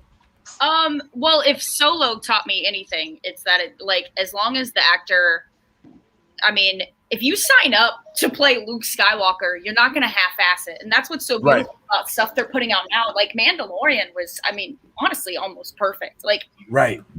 Because they have such a obligation to not fuck up. And so I think, number one, this guy for signing up to be Luke Skywalker, he's ready for hate because Star Wars fans are vicious and we hold it to us, and there's a dark side to that. Pun intended. I see what you did there. So hopefully he loves Star Wars and that's why he's doing it. But Solo, I mean, you look at Alden Ehrenreich, I think is how you pronounce it. Yeah. On Solo, I mean, I don't know about you guys. I think Solo got a bad rap because 10 minutes within the movie, I was sold. He was Han Solo. Yeah. And I mean, I don't even think I have to say that Donald Glover just pulled off Lando. Oh, yes. Right? Yeah, I'm with you on the Solo. Like, absolutely, Solo deserved a lot more credit. I thought it was a really good movie. It stood alone. I mean, as a standalone movie, it was good, but they really paid respect to Han Solo. They paid respect to I love the Chewie story, Lando. I mean, they did it. Good for them. Yeah. So I think that if they're setting out to make this man Luke Skywalker, they're gonna do it. It's going to happen, and the only advice I have for any Star Wars fan is chill the fuck out and enjoy Star Wars content. It drives me insane that we nitpick this stuff. Star Wars fans are making movies now. Is she putting shaving cream on your head, bro? I'm sorry, I can't. Did she just put a shaving cream? Somebody put shaving cream in my hair. This is horrible. He's like, fuck this. I messed up. I want to start over. Yeah, Ty messed up recently, and now this was all a ploy. So it's easier to cut this way. Oh, I'm sorry. That was just so funny. She put a little doo-doo thing on your head, and I was just watching her swirl it and everything, and I was just listening to you saying, watching her swirl it. I was like, oh damn, this multitasking shit's a little too much right now. Sorry. We heard him say, I'm not that big of a Star Wars fan, and then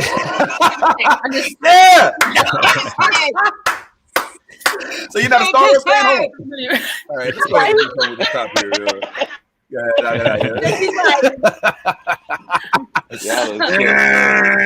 Hey, may the bald head be with you.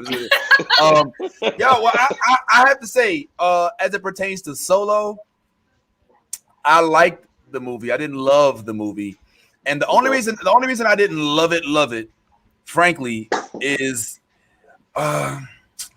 it's hard. I know that at the end, Maul showed up. But I was when I saw it, I was still at that era where it was difficult for me to watch a Star Wars movie without lightsabers. You know what I'm saying?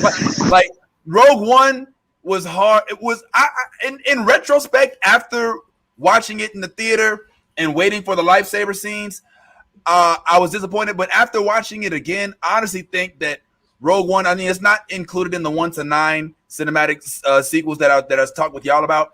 But in terms of actual movie writing, everything just coming together in a 3.5 series, I definitely think that if we're going to talk about the off-brand Star Wars movies, then Rogue One's going to be at the top of my list when it comes to that, because I mean, it was just so beautifully written. It was so, I mean, there aren't very many standalone movies when it comes to Star Wars, right? Either it's a movie based off of another movie like Solo, or it's a sequel that's a follow-up of something else. But this is Rogue One, which, I mean, I know technically it is a follow-up. I mean, it takes place right there between, episode 6 and 7. Wait, I'm sorry. Between episode 4 and 5. 3 and 4. Right? Between 4 and 5, right? Because that's when they blew up the Death Star. 3 and 4. Yeah. 4 picks up the first scene, and 4 is like Leia's. Excuse me. I'm sorry. 3.5. That's what I said originally. Yeah. 3.5. So I think that in terms of, because this is one of the only ones that had no mainstream character, very few mainstream character references. Okay, right. I know that they were in there, but I got to give it up for Rogue One in terms of it being well written, well orchestrated, well produced, and then cinematically just delivering. I mean, at the very end, when you see this freaking the explosion, and then baby girl, then they just sitting on the beach like, yo, this is it, man. We did what we were supposed to do. And one of the most, I see you, Mati. I'm gonna bring you up in a second. One of the things that I think is most, this was one of the first times before the MCU, when it comes to Marvel, that there was a franchise that was smart enough to incorporate things from the other movie in this movie. Let me rewind. If y'all recall, there was a young lady that was giving instructions to all of the rebels about the Death Star, right on episode 4, and she says a lot of good people died to bring us this information. And then there was like a pause, and you're kind of like, okay, you know, whatever that's all about. And then they made a whole movie about it, right. You know, and that is what I'm talking about. You know what I mean, Mati? What were you saying? Okay, so I'm rewatching the series again because, well, it's Star Wars Day. Can we just give a shout out to Todd, hairdresser, real quick? We got hey. 20 minutes, man. Wow! Oh my God! I want your hair looks like SpongeBob's house. Put your hair on the I want to do the trench run. I want to do the trench run in an X-wing fighter down one of those things. Yeah, there it is, man. Hey, tell old girl she did a good job, man. I tell her to take a little off the top in the middle. Well done. Shout out. That's solid. Hey yo, let me just say my stylist knows she did a good job. That's how she do. That's what she do. You know what I'm saying? Hey, for anybody that want to get their hair done and just happen to be in the southern, South Carolina, North Carolina, give me your ad. Tell them what your ad is. Or you can go to my website, slayedrightbypolite.ask.me, and that's AS, not the, you know what I'm saying, AS.me. It's hard to hear. It's hard to hear. She got to yell in your ear. You think it's sign language? You got that yell in your ear. So I feel like I'm watching like the news when they're interpreting. You know what I'm saying? And I understand what they're saying. Yo, right, look, man. Yo, I ain't gonna lie, bro. She did this hella fast too. She did this hella fast too. Seriously, she did. That's She killed it, man. She did. All right, that looks real good. All right. So are you gonna stay there? Or are you gonna? Yeah. No, right, I'm about to go to the crib, man, and jump on my computer, like, and all of that kind of stuff. Y'all gonna ride with me, guys. I appreciate you, and I will hit you very soon. Yo, send me your aunt's info too. Yeah, or send it to. You sound like her now. Way. Yo, you are derailing. Everybody, appreciate you. All right, man. Yo, that's what's up, Mati. I'm sorry that you were interrupted by this short spout. It's bad hair. Tie. Yeah, bad tie, good hair. Yeah. We're gonna change it from bad tie to bad timing. So I was it just dawned on me. You guys seen the movies and whatnot, and how originally, if you saw, episode 4, 5, and 6, there was a lot of changes made since then to now. I think now it's rare if you could find that VHS before the THX remax or whatever, and then the DVDs when they came out, and the what do you call that? The Blu-rays when they did everything and like before there wasn't a full. You mentioned Jabba the Hutt only had like 2 lines. Bring me Solo. So Jabba was just a head, and there were like 3 guys doing all of the work in the original movie. Because of course, like a nerd, I watched everything afterwards of the making of. Of course. But now, if you go back and you put that movie in to watch it, you see an actual full body Jabba, and then he's walking with Solo, which was never in the original when you were watching it. So there was a lot of stuff that I'll be watching it, and it's like, all right, that wasn't part of the first series when I seen it. And then there were like little magic tricks that they did, like when they had the sand speeder, Luke sand speeder, for them to make it look like he was floating on air. They actually put mirrors along the bottom side of this vehicle that had 3 wheels, and you had to look really good so that you could see the reflection, because the mirror was reflecting the sand to give it that hollow look. So there was a lot of little known, facts about the series if you watched it originally. And then the other part was the best blooper of all bloopers since 1977 was when the stormtroopers were coming down the hall chasing them, and he bumped his head. If you're paying attention, you'll see him like, the helmet caught it, man. And there was like no editing for it. They kept it. But now if you look at everything again, they've changed so much, which for me, it's kind of sad because back then that sci-fi was at the very top quality you could find compared to now with all the blue screen CGIs and all that. And for them to take it and fix it the way they did, the cosmetic fixings that they did, it kind of takes away from that era when it first originally came out. So, that whole Jabba thing, just seeing him, it was like, dude, you wasn't supposed to look like that. You were just supposed to be like from the chin up, like the third chin up. Well, Bati, did you know that the original Jabba was a man and wasn't even supposed to be like a sluggish type figure? He was supposed to be a guy on 2 feet, a simple old white man with a hat. Yeah, that's why when they when they reshot it for the remastering of it after George Lucas, he decided to re-release it on the THX, as you call it.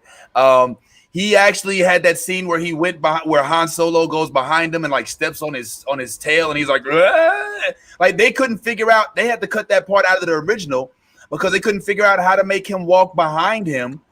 Because he was a big slug, so they ended up having to remaster it. They made it so that he stepped on it, which doesn't make any sense if you think about it. Because here's Jabba the Hutt, most vicious gangster in this side of the freaking of the galaxy, and you're stepping on his tail like he's a cat. You know what I'm saying? Yeah, you know what I'm saying? It's like. Yeah, it's like it didn't even like look right. You know, it looked like excuse me, that was that in the way. Yeah. You know what I mean? So I mean that was the whole thing. But there are definitely a whole lot of bloopers, and it kind of just shows like the progression because George Lucas, I think, really wanted to make sure that this stuff held up over time, which is why he gave so many different versions of it, even to the point where he changed the ending sequence of the Return of the Jedi so that it would include more worlds, right? And there was so many other things. I don't know. How did y'all feel about? I don't know if Tyrone's back. Yeah, Tyrone. What was the name of that thing again? The thing where they killed Boba Fett, supposedly. The Sarlacc. The Sarlacc. I don't know if y'all were fans. I wasn't. I liked the Sarlacc as it was originally. I didn't really like the way they made it into a trimmer. You know what I'm saying? But I get it. You know, I'm not upset with it. But I will say that scene out in the desert on Tatooine, that was monumental. Like, Luke. Go ahead. Sorry, I don't want it to be that guy, but all right, when you said a tremor, you're talking about the Mandalorian episode? No, I was talking about the Kevin Bacon movie. No, I'm talking about like the way when you're talking about them making it look like a tremor, the Sarlacc. Were you talking about the Mandalorian episode? No, I was talking about episode 6, where they actually dropped him in there, and where Billy D. Williams almost fell into it. A little higher. Yeah. That's what I was talking about. But what say you, my friend? Oh no, I was trying to make that connection. Because they didn't really change the way it looked at any point. You got a Lando awesome. Lego, yo. Bring that back up, yo. I got to see the Lando Lego, yo. Come on, is that the Billy D or the Donald Glover? That's the Billy D with that helmet that he was wearing on Jabba's. That's definitely the Billy D. Speaking of Billy D. Why don't we go ahead and just pay some homage to the first black man in the universe? In the galaxy. The galaxy, all right, whatever. In a galaxy far, far away. You know what I'm saying? Like it was definitely wise for them to start with the inclusion way back then. And Billy D wasn't just somebody. Like Billy D was basically like the Drake of the 1970s. Yeah. You know what I'm saying? Like every woman is like, "Oh, I love me some of that Billy D." You know what I'm saying? But then but then we get Donald Glover, who damn near, I mean, I hate to say it, But when I saw the movie, I was like, "Yo, Donald Glover is a better Billy D than Billy D." I was like, "Yo, I'd rather have Donald should play in the Billy D biopic." But I was a big fan of Lando, and I love that twist, y'all. Y'all remember when Lando greets them when they land? Oh, there you are. You got some nerve showing up here, sucker. You know what I'm saying? Hey, man. Oh, this must be the princess.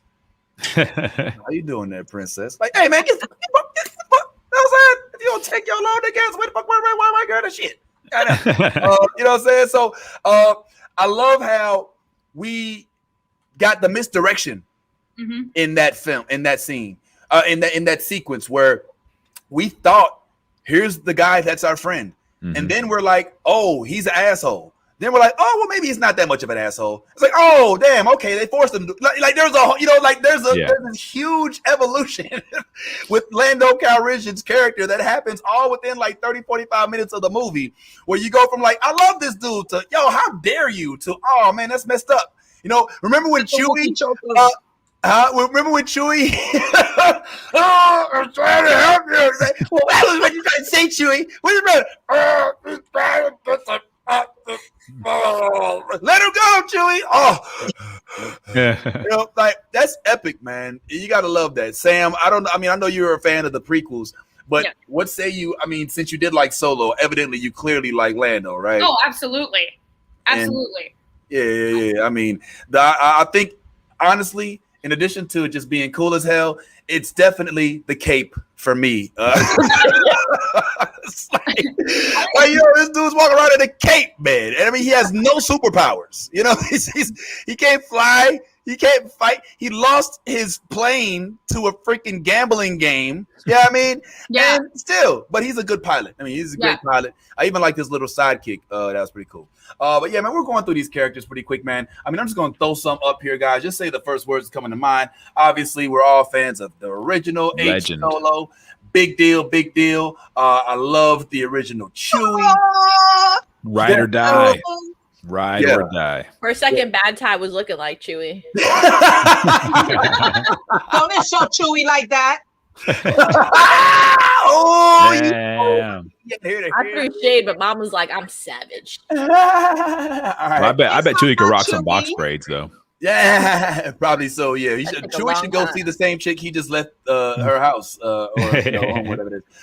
Now this guy right here is taking on a life of his own as well. And I love how Star Wars franchise is smart enough to match these folks up with people that actually look like them, right? Yeah. Like it's not like some sort of, oh, well, who is that? And I watched it in the making of it.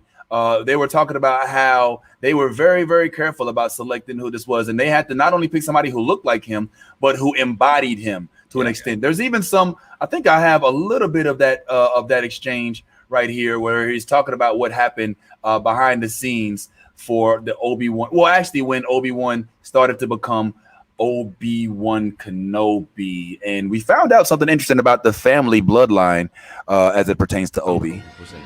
My mum's brother played Wedge in episodes 4, 5, and 6. Good shot, Red Tooth. And then we sat down just excited to see Uncle Dennis. Look at the size of that thing. And then we got Star Wars as well, which blew us completely away. That's cool. You've taken your first step into a larger world. So Wedge was actually Ewan McGregor's uncle in real life, which is something I did not know. So he was in the Star Wars franchise before he even knew that, it was in his family bloodline. All right, guys, I'm gonna ask y'all to pick which one of these is your favorite. Is it either this one, woohoo, or this one? Or can we go futuristic with this one? Ooh. C-3PO all day. C-3PO? What? Are you serious? Arturito. Yeah, R2, bro. Like, I thought that everybody. R2's awesome, but I love C-3PO. You love C-3PO? Please explain. So that scene when they're with Rey. Uh-huh. And they have to reprogram his brain to become Sith. Okay, yeah. And he's like, just one last look at all my friends. You know what I'm saying? Like, he's just like, I don't know. I think about it. That droid, especially him, he was the first one that's been through everything with Anakin. Everything. That's true. He got wiped though. Say what? He got wiped. He got his memory wiped. He got it back. Stop your shit. No, I'm talking about after the prequels. Like, he don't remember anything from the prequels. Only R2 did. But he transferred it to him so he can remember, though. That's how he remembered, like, who everybody was. Right. It's not like he just was like, oh, hey, I'm meeting you for the first time. Like, no, like, you know what I'm saying? Like, he remembered them, like, after him and R2. Did he we're still talking about episode 9. You're talking about episode 9? I don't know. I'm lost right now. Okay, so in episode 9, R2 does refreshes C3PO, but back in episode 4, C3PO had no recollection of Luke. And I'm kind of annoyed with R2 because he knew the whole saga about the father thing. He didn't say anything. Yeah, he was the only one who knew. He's a good secret keeper. First of all, I don't know if you noticed, but R2 doesn't like exactly speak English. Right. And I don't think he could just, do you know how long it took them to even make sure that he? Well, I actually now that I think about it, you are making some sense because R2. I was wondering, like, what was the deal with all that? By the way, you know what I'm saying? I mean, I know that you can typically transpose your language into the into our ship here, but why couldn't you just at some point in time while we were on the way to the Dagobah system just be like, oh yeah, by the way, that dude that's freaking everybody out that chokes people with his with his invisible force, that's your dad. Any words on that, bro? I know that guy. All right, well, forget you too. You know what I'm saying? Well, yeah, man, I think I was an R2 fan. Let me tell you when I lost it in the prequels. When R2 started flying, this dude started flying, man. Come on, bruh. You can't bruh? He flew that. You know what I'm saying? I was so confused. I was like, wait a minute, the whole time? Yeah, I was like, no, what? And the funny thing is, like, I still am wondering how R2 was able to make it through the desert, there's no sand traps. There's no, he doesn't trip. I mean, literally Jawas or nothing. Yeah, no. Well, the Jawas, they did have at him. He was a he was got real quick by them Jawas. You know what I'm saying? So that's a whole other thing, man. Let's go through a few more characters, man. Obviously, we had a huge character arc from this gentleman right here. And I have to say, honestly, I was a little, and this is hard to say, so just bear with me on this, guys. We're going to wrap up here in about 15, 20 minutes or so. But I didn't know. Tell me if I'm being an asshole. My man over here, not Hayden, but the young man that played young Anakin in Phantom Menace. I don't know if he was the right one for the part. He was great. Have you seen the audition tapes? I have not. Go watch them. Okay, that's probably what I probably need to see that. All right. But I'm with you on it. I'm with you on it, Vince. I couldn't get behind that kid. Like I was like, yeah. Who do you think would have played a better Anakin, young Anakin? Then did you ever see the movie Sixth Sense? No, not that kid. Haley Joel Osment. He could have nailed it, but he would have destroyed this part. He was no guy by then. I mean, yeah, I don't know who was available at the time. I wasn't really familiar with the child actor market in that time. Wasn't really an interest of mine, but I will say, but I'm sure there was somebody there that could have done better. Yeah. I think Justin Bieber would have killed it. There it is. See, there's the one. No, that would have been a lot of airbrushing on his tattoos to cover that shit. Oh my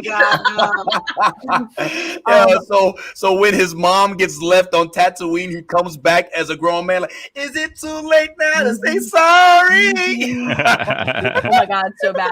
No, I just want to know, like, do you guys not like the young, the teen, whatever, the teenage Anakin, because maybe, like, he starts off kind of being, like, a little bit of a bitch, like, you know what I'm saying? Like, if you think about it, he really does. He really does. I'm sorry. Like, he does. If we're going to get down to it, he's like, with the whole, like, with the apple, like you were saying, Sam, he was like, he was Obi-Wan, he would get mad if he saw me doing this, you know what I'm saying? Yeah. And then out of nowhere, he's like fucking chopping hunting down little kids and shit. Like, Oh yeah.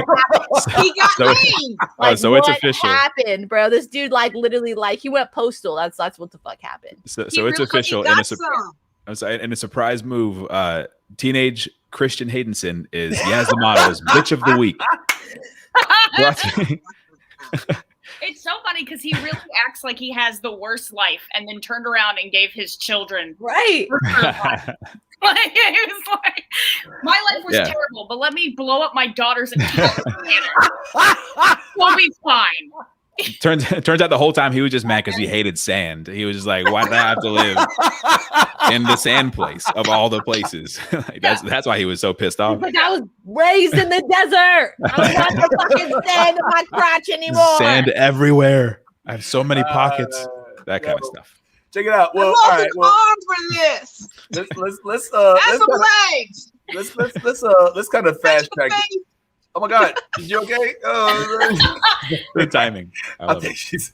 Those Legos might have some chemical reaction going on. Let me stop. No, Check it like out. Anakin was saying, that guy fell apart during this movie. Giving us Darth Vader. Oh yeah. He kind of was like the original Heath Ledger, like whole effect where you're affected by the character. You think you actually? Because I felt bad. I ain't gonna lie. I didn't think Hayden Christian was that great of an actor in this either. I ain't gonna lie. Like I wanted to like him so bad, so I kind of forced myself to kind of it's Star Wars. I gotta love it. But there was something there that was missing. You know what I mean? Like I don't know why I felt that way. Even a little. I ain't gonna lie, Natalie. I'm a fangirl off of Natalie. You know what I'm saying? I loved how she portrayed herself. I think she did a fairly decent job. But it just felt like the acting itself was slightly lackluster in the prequels, with the exception, obviously, of big homie, Grape Lightsaber. You know what I'm saying? Who honestly held it all the way down, and who I am looking for. I feel like Mace Windu is one of the most underappreciated characters in the entire Star Wars franchise. I would like to see a movie based off of him. I wouldn't even mind it being a series. I think that it would kill. I think that there's a whole bunch of folks, even after we watched this most recent sequels phenomenon, there's a whole bunch of folks that are looking for a black guy or a black person, frankly, with force wielding capabilities. And Mace Windu gave us that. We don't know if he's dead. They didn't show him fall to the ground. That's right.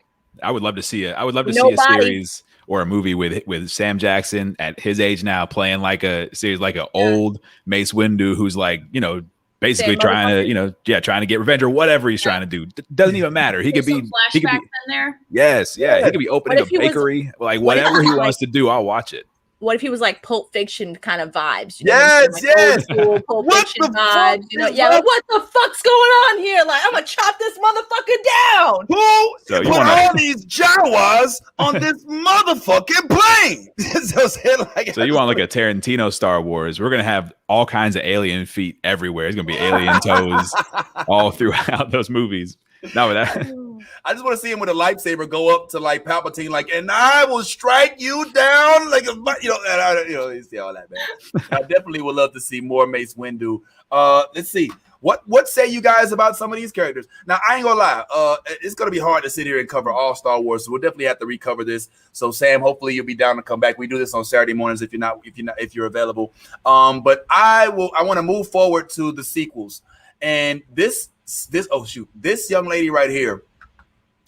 Hey, will you mind your business and stay click? God damn it. I can't stand when robots don't want to act the way they're supposed to. Anyway, I was not a fan of the growth of Rey until today. Literally today, somebody put me in my place and let me tell you what I'm talking about.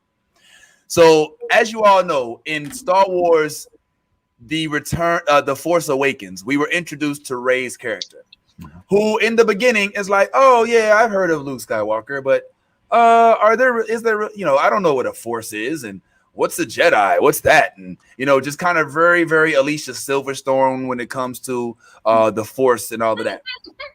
But by the end of the movie, she's literally fighting Kylo Ren and damn near to completion, to the point where she basically gave him a whole new scar and knocked him off his shit. I just was disappointed with the fact that happened so quickly. And I don't know if I'm just being a hater, you know what I'm saying? Or if that's just something that I overlooked. And then what happened, guys, is the dude kind of put me on the game. There were so many things that happened that I didn't even realize the significance of it. One of which is when we did learn that this young lady was actually Palpatine's offspring. I mean, not directly, but a descendant. The granddaughter. One thing that I hadn't taken into consideration was the fact that Palpatine was one of the most powerful Sith Force wielding of that time. And so it does make a little more sense now, if you think about it that way, for her to be able to, especially after she touches the lightsaber, to just automatically, instinctively, intuitively be able to wield the Force in the manner that she does. I mean, I still thought that wasn't really explained that well, but I guess they were just trying to make sure that now all three of the movies were written and directed by different people. So there were a whole bunch of different, things that weren't necessarily consistent, but that does at least give me a little bit of comfort knowing that as a Force descendant, she had powers. And my man even told me, I was talking to him, he was like, yo, you got to think about it. Like everybody, sometimes these things skip a generation. Look at Kylo Ren, right? His dad was Han Solo, and his mom is Leia. Like they wasn't really that strong. But Luke, yes, he's Luke's nephew as well. So that kind of makes a little more sense. I don't know if y'all have any opinions on that or not. But I just have one question for everybody. Did you guys all know the first time you saw Palpatine, that motherfucker was bad? Because how the fuck did it take them so many movies to not realize that he was the fucking Sith Lord? Like, I literally asked myself that question the whole time, like watching all this. I'm like, they didn't realize this. Look at this motherfucker's face. He looks bad. Look at him. Well, yeah, but he was so charming in that. No, that was why he was, bro. He was like the fucking creepy neighbor that gives your kids candy and shit. Fuck no, dog. He had ulterior motives. No, fuck that shit. But also, like mom said, like in Minnie's mom, they taught us to, like watch out for predators. That motherfucker is bad. Okay. But also, him. if you like walked into the U.S. Congress right now, there's like 40 dudes that look just like that. You know what I mean? Like, listen, we know they're bad, but like we're all just like, okay, we're okay with this. Yeah, he looks like your typical U.S. president. Yeah, he's like that dude's Alabama Senator Rick Rickson. You know what I mean? Like without a doubt. Truth, facts. Well, you got a good point, Yaz. I probably should have known, but unfortunately, we didn't all know. A couple more characters, man. And then I want to move forward to some of the current Star Wars stuff that's coming out. And then we can go out. I can honestly say that I did, out of all of the characters in the sequels, that I did thoroughly enjoy the Kylo Ren saga. I didn't necessarily like the fact that I couldn't tell if he was trying to friend or fuck Rey. I was like, which one are we doing here, bro? Like, are you trying to, are y'all trying to be besties or? That was kind of confusing to me. He was trying to smash it, just like, he didn't know his approach. That's what it was. He's like, we're kind of related, so that's kind of like what our family does. Also, I'm not saying like I got a lot of game or anything, but like I don't start with trying to murder somebody. You know what I mean? Like it seems counterintuitive to the whole process. I mean, was he really trying to murder? Was he really trying to murder her, or just kind of like bring her? Tried pretty hard. Like he was doing the typical thing where where they always try to bring as either the dark or the light side. You try to bring them to your side. That's kind of what the whole struggle always is. Luke's trying to bring Daddy back. Daddy's trying to bring Luke to the dark side. It's the same struggle. No. If he had cut a pair with his mind, she would have joined the dark side and dropped her panties like that. Listen, he didn't have to. He showed up in her bedroom. Oh yeah, that's right. Let's be for real, okay? Let's get down. This motherfucker showed up in her bedroom, was like, "Can you see me? Where are you?" You know what I mean? That's true. That's true. Yeah, man. Well, hey, who needs like a bad FaceTime call? He's like, fuck this. He's like, fuck this little this telekinetic, like force field thing of my face and shit in my body, like they do in the council. I'm gonna just fucking show up, girl. Like I can touch you. Look, it's real. Could you imagine getting that text like, "You up? No. Yes, you are." I can see you. Like the fuck. I'm in the room. What was the point of this guy? Like, I really don't get it. Like, I had so much higher expectations. All right, so you know what the point with him was? I'll give it to you right now. The whole point in Snook was so that we understood that he was made from other people's blood. His creation was he's a clone, but he is not made from just like anybody. He's made from the blood of like Yoda and stuff like that. That's why he looks look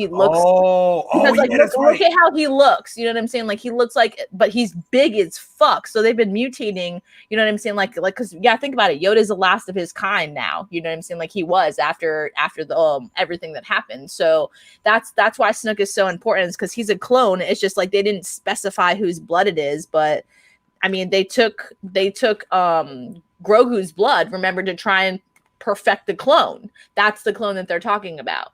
It's making more. If you think about it, they have Snook. They had multiple Snooks in the lab. We saw it in what the fuck movie was that? I think I think it might have been 9. Yeah, it might. We saw like a bunch of in a lab too. And if you think about that dude, you know, that was like trying to take, you know, Grogu's blood, and then like, you know, the little I don't know if he was Spanish or like what his ethnicity was, but the guy that was taking Grogu's blood, you know what I'm saying? Like actually administering it from him. Moff Gideon. He knew that like something he knew that some shit was gonna go down. No, not Moff Gideon, the person. Yeah, I know you're talking about the other one. Yeah, the scientist guy. Yeah. The guy from Gaza. From American Gods. Right. He knew that blood was going to change their fucking, the whole war and everything. You know what I'm saying? So that's why it was so significant. And like, that's why they needed it. Not only that, but the symbol that guy wore was the same symbol that of the alien race that created the clone army. And the tall guys too. Yeah. They wore the same symbol on their jackets as that scientist from Mandalorian. Okay. Well, just for the record, I don't think that this was his actual size, Yaz. I think that this was like a holographic projection. Yeah. Maybe, I don't know. But how did they kill him then if it was just a projection? Yeah. No, they didn't kill him in that scene. That's but he was still kind of that. He was still pretty big. I mean, he wasn't that big, obviously, but he was Kylo still pretty big. Yeah, he was not. He wasn't really. He was actually like average size, and he died really easy. Pretty pitifully, actually. And I was That's when I kind of was like, what's going on, Last Jedi? But his room was so cool, though. His what that was whole cool? fight was. That what fight? It was one of the only like the fight between Rey, Kylo, and the Imperial Guard. That was it was like a scene from Grease, where they were sitting there like dancing and lightsabering and wielding. Yeah, it was cute. You know what I'm saying? But it also was confusing. Like I was freaking 3. I got an unpopular opinion. I love The Last Jedi. Ooh, I don't. That's my favorite sequel. Yeah. Really? It's your favorite? Yeah. All right. I would love to hear you elaborate on I think Rian Johnson went in a completely opposite direction than we all would have guessed. And we got mad at him for it. But if you watch the behind the scenes and him explaining all of his choices, it actually makes a lot of sense. Like people are super upset because Mark Hamill said, "Oh, Luke would never disappear. And hide. He would never do that." Yes, he would. Are you kidding me? He grew up without parents. You know, his aunt and uncle burned to death. He finds out he has a sister, and he finds out he kissed her. Okay, that's gross. And then he's like, you know what? I'm gonna try to rebuild. You know, so he defeats his father, and then he goes out and he finds all these Jedi and he trains them up, and then his own fucking grandson strikes him down. No, pack it up, get your shit, and go hike out on a mountain until you die. You failure. Are you kidding? Wow. Yes, of course, Luke Skywalker. Anybody would. Ugh. Wow. Yeah, I'm glad someone's matching my estrogen here. What's up? So it wasn't his grandson, it was his nephew. Oh, yes. Nephew. I've been trying to get Sam on since we started. Just so you know what I'm saying? Like, low key, I hit her up before I even hit her up. I ain't gonna lie. But I actually seen some at the bunkers in South or West East Coast. You were at a bunkers down, I think in the doghouse, over in Daytona. Oh, no, place. This was I want to say it was West Florida. I can't remember the exact location. The bowling alley? It was a while back. I got a picture of us on stage. Whoa, look at that. Sam has a fan. That's one down. 10 million to go. Just playing. Yeah, well, I'm a big fan of Sam too, yo. Well, at least I was before she said that The Last Jedi was her favorite. So now I'm starting so good. Now, well, listen, I'm gonna tell you what, and maybe you know what, Tyrone, tell her why we mad, yo. Tell her why we ain't really with the Last Jedi, yo. Go ahead and let her know, yo. All right. No, and I respect your opinion. I do. I really do. I really don't like that movie at all. But I can't. It's tough. So I get where people are like, I like to see Rian Johnson go in a different direction. My argument with that is like, do that with like literally anything else. Like right. Star Wars, like there's already there's not only, it's not just a story, but there's an entire universe built around kind of like the principles that were created in these first movies. And it doesn't follow any of it really. It's just, and even with Luke in Luke's defense, and none of his growth to the point where we see it, leads to the conclusion where he's like, I don't think my nephew is going to be like really good, so I'm gonna try to murder him in his sleep. Right. Yeah. Like at no point does Luke ever show that tendency. Like he wouldn't kill he wouldn't kill his own father who was sitting there trying to kill him, who's sitting there trying to kill him. He could have killed his own father and wouldn't. Mm-hmm. And so he was able to turn Darth Vader to the light side in his last moments. You know what I mean? And he's like this kid though. I don't like this kid. Well, let me jump on that for a second, because I honestly feel like that scene I wasn't that mad at, because the way that they explained it was like think about it. This dude, he basically is living in the shadow of his father, and he kind of goes through that whole Jedi period of isolation, right? Mm-hmm. And he's having a whole soul searching moment. And in these years, he's learning, that there is a good and a bad side, and sometimes you have to make sacrifices in order for the greater good. And he's sitting there wondering, like, yo, this dude is gonna fuck some shit up, and maybe I can stop all that right now. And he even says this, I think, in the movie. Samantha, correct me if I'm wrong. He says there was a moment. He's like, there was one small. It's not like Tyrone, like he was like, fuck this little mother. You know what I'm saying? Like, yo, fuck this little dude, man. Give my lifesaver. No, I get that. I get that's what the story was that movie was telling. But what I like, and I understand that it makes sense because of the way they presented it, but it doesn't make sense to the what was already built before it. And I think that's what gets people so up in arms, is that it didn't seem to have a lot of respect for what had come before it. Like we talked about like the way Mandalorian is, and we talked about some of the actors who've portrayed some of these characters afterwards. And we're like, they have the spirit, you know what I mean? They respect that world. And I don't think episode 8 did that. And it was disappointing. And that for me. And I'm not somebody who like, because I know how there's like a very violent faction of Star Wars fans that are like, and I'm not that. Like, we're not going to start a civil war here because you're 8 and I'm not. But like, But she said it was unpopular. She knows what it is. You know what I'm saying? Yeah, absolutely. But also, you've probably gotten some real hate if you've expressed that opinion publicly. You've probably gotten some hate that you're like, oh my god. By the way, I know how they can be. Yeah, Sam, you're off the show this Thursday. Now just playing. It's literally called The Last Jedi. Like it's based off of that concept. But my beef wasn't that. I didn't mind. I actually kind of thought that was I actually liked that part where Luke has a moment of weakness, because I love it when they keep the characters human and don't go too outside of the mainstream of what the human element is. The part that really annoyed me was, frankly, they were confusing me with the storyline.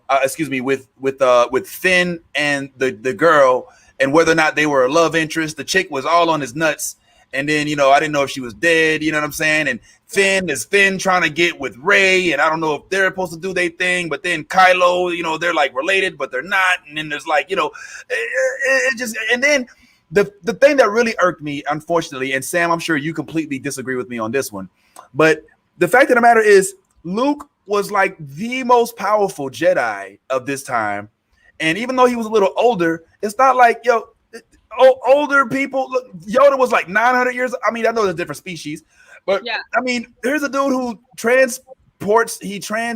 lucidly sends his image onto a whole other planet, dances around, doesn't touch anything. I love that sequence, but then he leaves something there with Leia. So he basically is able to literally like do a teleportation type thing, and it kills him, even though he's one of the most powerful people. Now, somebody explained it to me. That was like, no. You missed that. You didn't see what happened. I was like, what happened? And Tyrone, maybe you weren't on this tip. Oh, by the way, welcome back, Ty. Your hair looks great, by the way. The thing that I didn't keep in mind was I was like, oh, wait a minute. And this is not the first time this happened. This went over my head. Tyrone, what, if you can recall, was the end result of this guy's storyline when we first met him? How did he pass away? Well, he passed his soul or whatever it was, and he learned how to do that to become essentially immortal in a way that, spiritually or whatever. But he died. Well, he did that during a fight with Darth Vader. But he did was he sacrificed himself so that he could become one with the Force. Right. Yeah. This is why he stood back, looked at Luke and Leia. Yeah. It was like, oh, those are the kids that I helped birth, that I protected, you know what, man? It's time. I'm gonna go ahead and just join the one natural force that will keep me alive forever. All right. Think back to Darth Vader. Mm-hmm. How does Darth Vader pass away? He picks up the Emperor, use the last bit of his energy, and even says, Luke, go ahead and take my helmet off, bro. Ain't nothing gonna stop that now. He decides to become one with the Force. So we fast forward to the sequels, and what does Luke do? And it makes sense when you look at it in all totality, right? I still don't like it. Because I would have rather seen Luke stay alive. Let's just keep it real. But maybe that's my own personal just being selfish and wanting to still have the Luke, because you want to see Luke fight Smoke, or you want to see Luke battle with the new Palpatine, who ends up rearing his head out the blue in Episode 9. I think there was a selfish thing, but I can understand the writing aspect as long if you put them all together. That's one of those things that I didn't really peep when it came out. Like another thing that I didn't peep that just kind of went over my head. Remember the high ground? It's over, Anakin. I have the high ground. And then when Luke faces Darth Vader on the ship, and he jumps up and he's at the top of the stairs, and then Darth looks up, he's like, Obi-Wan has taught you well, because he had the high ground. You know what I mean? Yeah. Another thing that I didn't peep in the beginning, these things are so subliminal, which is, it's very Marvel-esque. You know what I'm saying? Remember when Anakin lost all of his limbs and became cat dog when he was when he was on the beach? He became Bob. I'm curious as to which side is the dog, but like the oblongs. Remember Will Ferrell's character on the oblong? Oblongs. Down in the Hey, right. So Anakin loses all his limbs. He's sitting there in molten lava, burning, and what's he screaming? Not help me, help me. He's screaming, I hate you! I hate you! I hate you! Yeah. And you're like, Jesus, like, calm down, bro. Like, all you did was lose your limbs. Like, they're gonna, but think about this for a second. What did the Emperor say to Luke when he wanted him to finally completely turn himself over to the dark side? Throw it down, strike me down with all your hatred, and then your journey to the dark side will be complete. So when Obi-Wan took the high ground, took all his limbs off, left them there on that lava beach, and he's screaming, I hate you, he embodied, embraced, and became the hate. And in that moment, that's when he became Darth Vader. Some of this stuff, I think it has to be read, right? Because, I mean, I literally did not think. I was like, why is he not like, bro? What is wrong with this dude? You know what I'm saying? But it all makes sense if you think about it in, as it pertains to the series. I mean, Sam, I get the sense that you already knew all of that. I also think it's a beautiful thing. By the way, Yaz said that she has to go, and I'm very upset. Oh, what? Yes. Sorry, you're it's like 9 o'clock. OG. It's 9 o'clock, Okay, and fine. We about to go in a little bit anyway, so we're gonna definitely have to do. Well, we'll finish this up on Thursday, so make sure y'all check Yaz and all of us out. Yaz talking about she gotta go now. Blah blah blah. I got a man that I love, and it's Tuesday. I thought. Okay, what's up? What's the Taco Tuesday? You gotta go because no, but it's 9 o'clock. I got work in the morning. In less than 12 hours, I have to be already at work, so I got shit to do, bro. Yeah, I'm so responsible. Sorry. Yeah, no, I'm just playing. Nah, thanks, Yaz. Appreciate you for hanging out. Before you go, Mom too. Yeah, no, mom too. Yeah, all bro. right, fine, y'all. This is a group. Sorry, I got family thing. real life You know shit what? to do, man. You know what, Sorry. Ty? None of this happened until you came back, bro. I think it's your hair. But anyway, real quick before you go, Yaz, and like I said we was gonna wrap this up in a little bit anyway. I think it's just way too much content to cover in a 2-hour span of time. Yeah. But really quick, Yaz, if you could just give us an idea of what you got coming up. Obviously, we know you're gonna be at the show on Thursday, just like Samantha will be, and Mati, and you'll have the merch in tow. Once again, real quick, for those of y'all who don't know, Yaz is the one that made this shirt right here. All right, if I may. All right. And this is official new Blerd order merch. All right.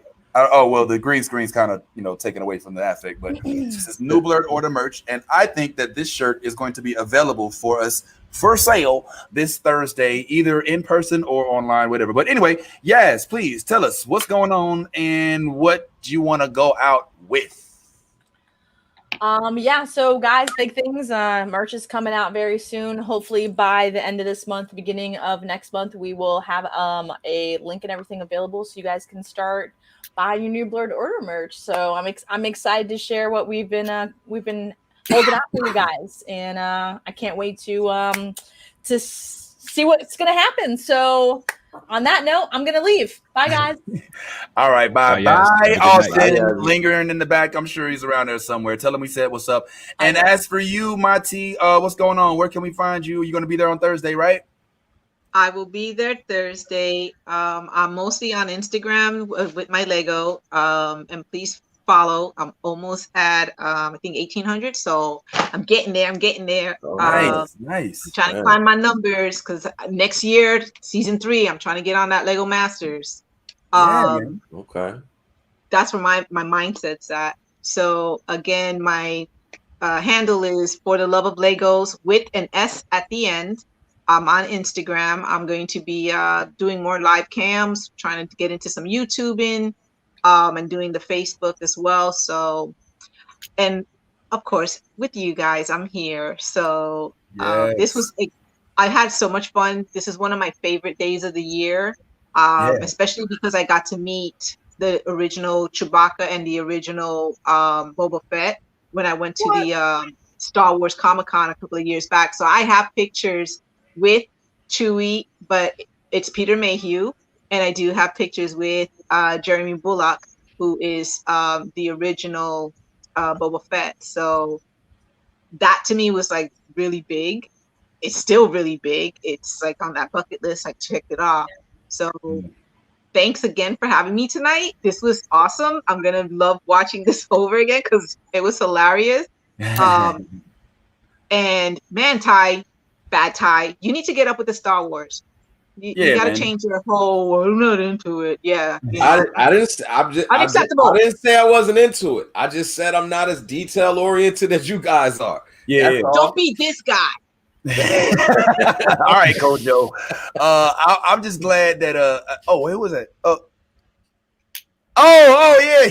That's Creole. That's nasty, yo. Anyway, man. Well, Ty, I'm glad that you let us know so we don't keep asking you stuff. But thanks again, Mati. Mati will be joining us on Thursday as well, guys. So make sure if you don't already have RSVP. If you didn't get your free tickets or whatever, we're gonna go ahead and start wrapping this up real quick, man. I just got a couple things I wanted to ask y'all real quick since we're down to the final four. I feel like we're winning this game. We're kicking everybody off the island. All right, just a couple things that I was hoping that maybe y'all could help me clear up. Okay, so Sam, since you're a big fan of the prequels, and it sounds like you may even be a fan of the sequels, can you tell me what the hell was up with this right here and why we did not get a story on this young gentleman who was spotlighted at the very end of The Last Jedi, which I think was your movie, right? I think this was The Last Jedi. And who is this guy? Why did they show this to us? What was the purpose? What in the holy hell is going on here? Please help. Yeah.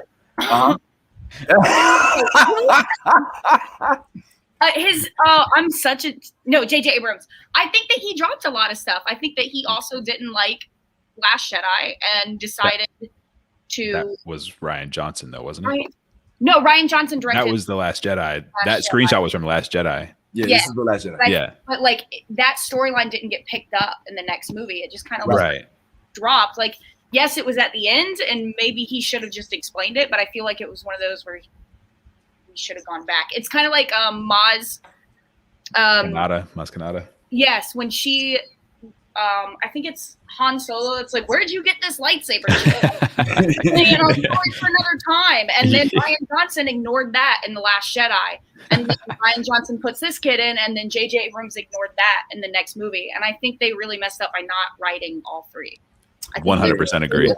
100%. Yeah. I think they were like kind of. There was a part in. I'm so sorry. I'm tired. What is the last? It's okay. What about Rise of Skywalker? In the Rise of Skywalker, when Rose like tries to help Finn, and he's like, no. I was like, that is such a slap in the face. Like, I get it. I didn't support that relationship either, but to make it that obvious, you're like, yo, Ryan, I just wrote this part. Fuck you, bro. Like, those two directors needed to sit down and like have a truce before making these movies because they hate each other. Yeah, they should. I don't know what the kid was. I don't. An answer. Well, that's one of the things that me and Tyrone have against the movie is the holes that it left, and the last one too. Frankly, I mean, we didn't learn. Finn was force sensitive, but he didn't say it out loud. Right. Poe has a girlfriend who's never taken her mask off. There's a whole bunch of stuff that happened, and we're like, well, how do we, end this?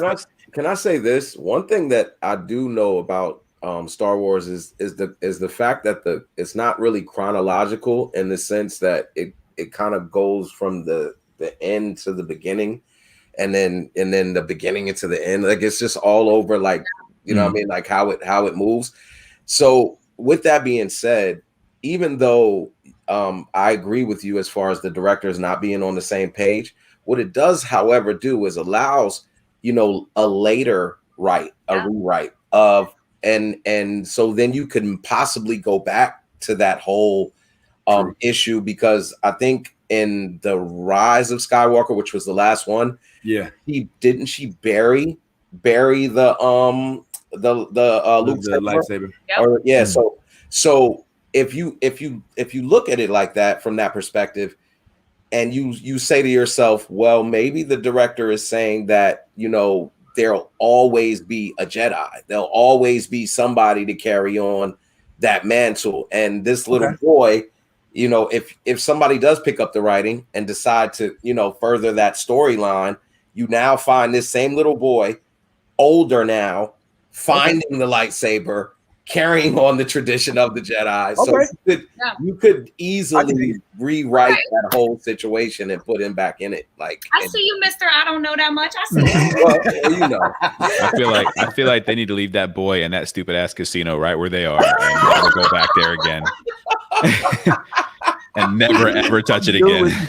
Yo, man. I did see a thing on Twitter once, and it was this girl explaining like a conversation she had with her father, and her father said, like something along the lines of, you know, when the originals came out, we didn't know there was going to be prequels, and nobody gave a fuck where Darth Vader came from. Right. With Darth Vader, nobody asked questions, and you kids nowadays have so many. So it's true. Like, when did we start being like, we need answers for all of it? Like, Daddy's force sensitive. Calm down.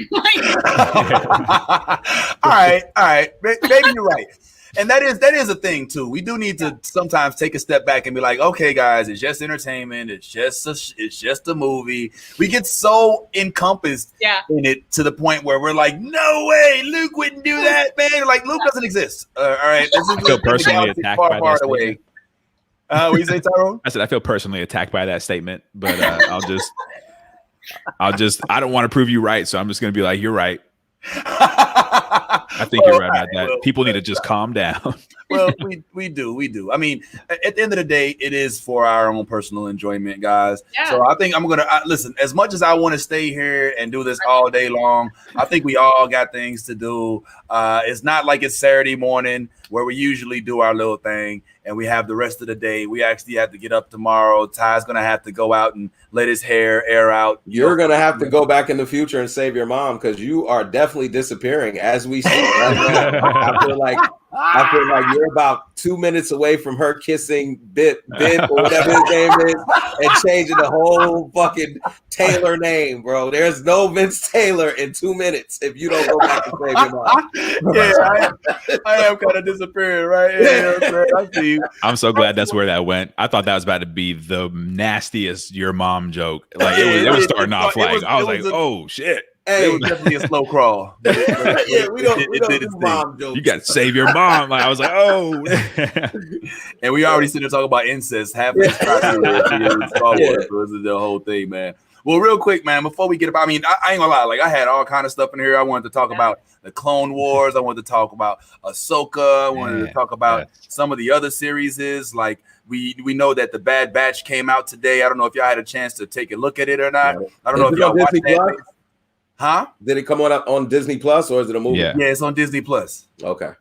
What's that supposed to mean? What was that? What kind of shade was that? You want the Bad Batch to come on I'm just HBO happy Max? to finally get some bang from the buck content. You know, hey, you raise my prices, you cut your shows. I don't, you know.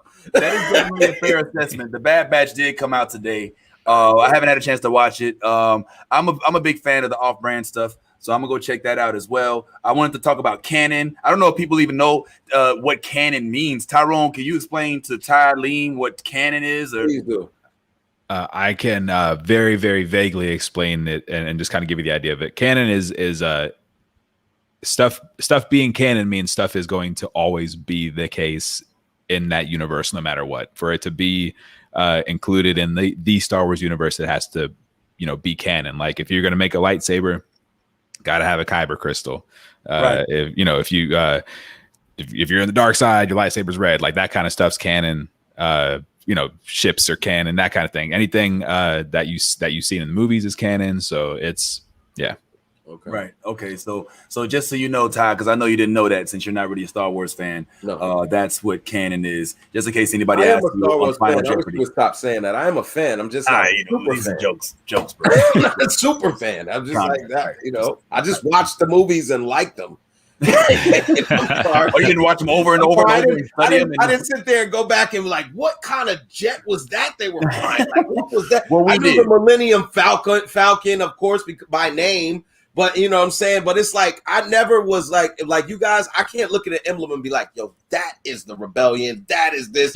I never really was like that. I just watched the movies, man. So you can't tell me how long it took for the Millennium Falcon to run the Kessel Run? You don't know how long that was? I'm sure everybody else here knows. I'm sure they do. As a super fan, maybe that's one of the criterias of being a super fan. I don't know. I can tell you that I could, when it comes down to the actors and when they acted, I can tell you what I thought about their performances. I can tell you about if I thought that it was well directed. I can tell you that type of stuff, but I can't break down every little thing, bro. I got a lot of other things.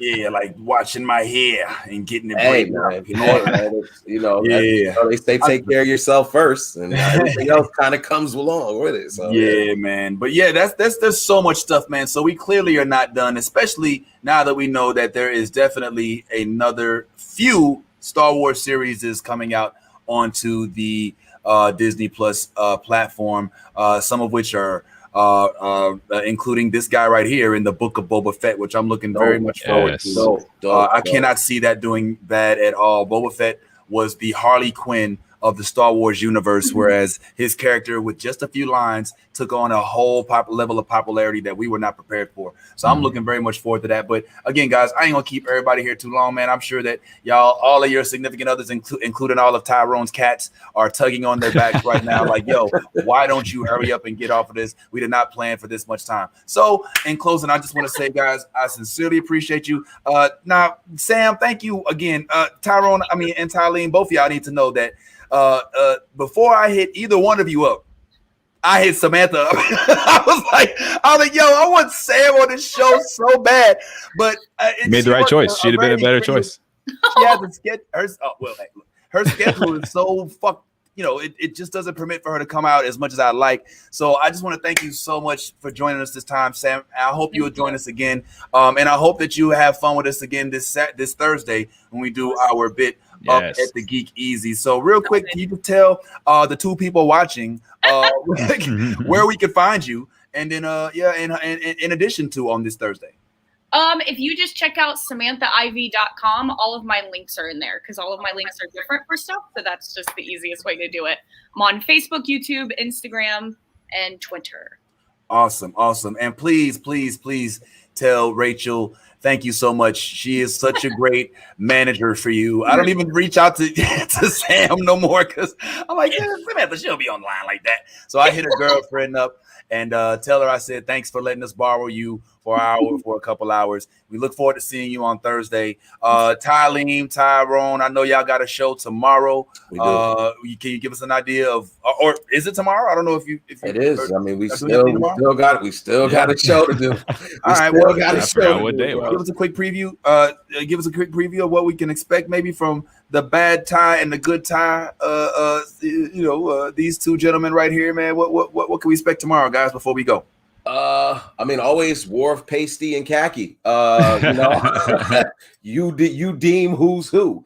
On the multiverse, we always talk about deep. We usually deep dive into subjects that a lot of people may have, but usually don't talk about. We like to deal with mental health. We like to deal with parenting. Love. Entertainment, everything, sports, we get it. We touch every subject possible. Tomorrow's show will be, another typical deep dive into a subject. I'm not gonna spoil it yet. We'll drop it tomorrow, and you guys will know what it's about. But you can always catch us every Wednesday, 6:30 sharp. And also, if you want to reach out, you can catch me at Bad Tie Breaks, at the Multiverse. And Tylene Robinson. So that's it for me, bro. And you know where we'll be on Thursday. Yeah, and by the way, we ain't told y'all what it is yet. It's code for I don't know what the fuck we talk about yet. Hey man, it's been a busy fucking week, man. It's like it's like show to show to show. Saturday we had a show. Here we are again on Tuesday. I'm like, damn. I mean, shit, man, bro. It's a busy week. Samantha, just so you know, Ty doesn't live in Florida. Like he lives a few states away. So and Tyrone doesn't live in this area. He's actually, I think, closer to you. He's in Jacksonville. Okay. So I know Samantha's out in. Well, I don't need to. She don't want to tell what she's at. Give me your address, please. She's in 5361 Atlantic Boulevard. It's okay. I'm in Daytona. She's in Daytona Beach. Okay, cool. All right, for all of her fans and stalkers. All the stalkers were like really jotting that address down. They're gonna show up at somebody's address tonight. Yo, let me tell you something. Like, don't sleep on Sam. Like Samantha, you saw like Mati is a fan. She didn't like Sam. I'm trying to tell y'all, like, there's a lot of talent on this panel, this 4-person panel, at least 3 of us are extremely talented. And, you know, one of us has really good hair. I'm just playing. Man, I love y'all, of course. And of course, you can catch me with the rest of the gang this Thursday as we will be going live in person and direct at the Geek Easy out in Winter Park, Florida. Free before 8 o'clock. We have exacerbated all of our free tickets.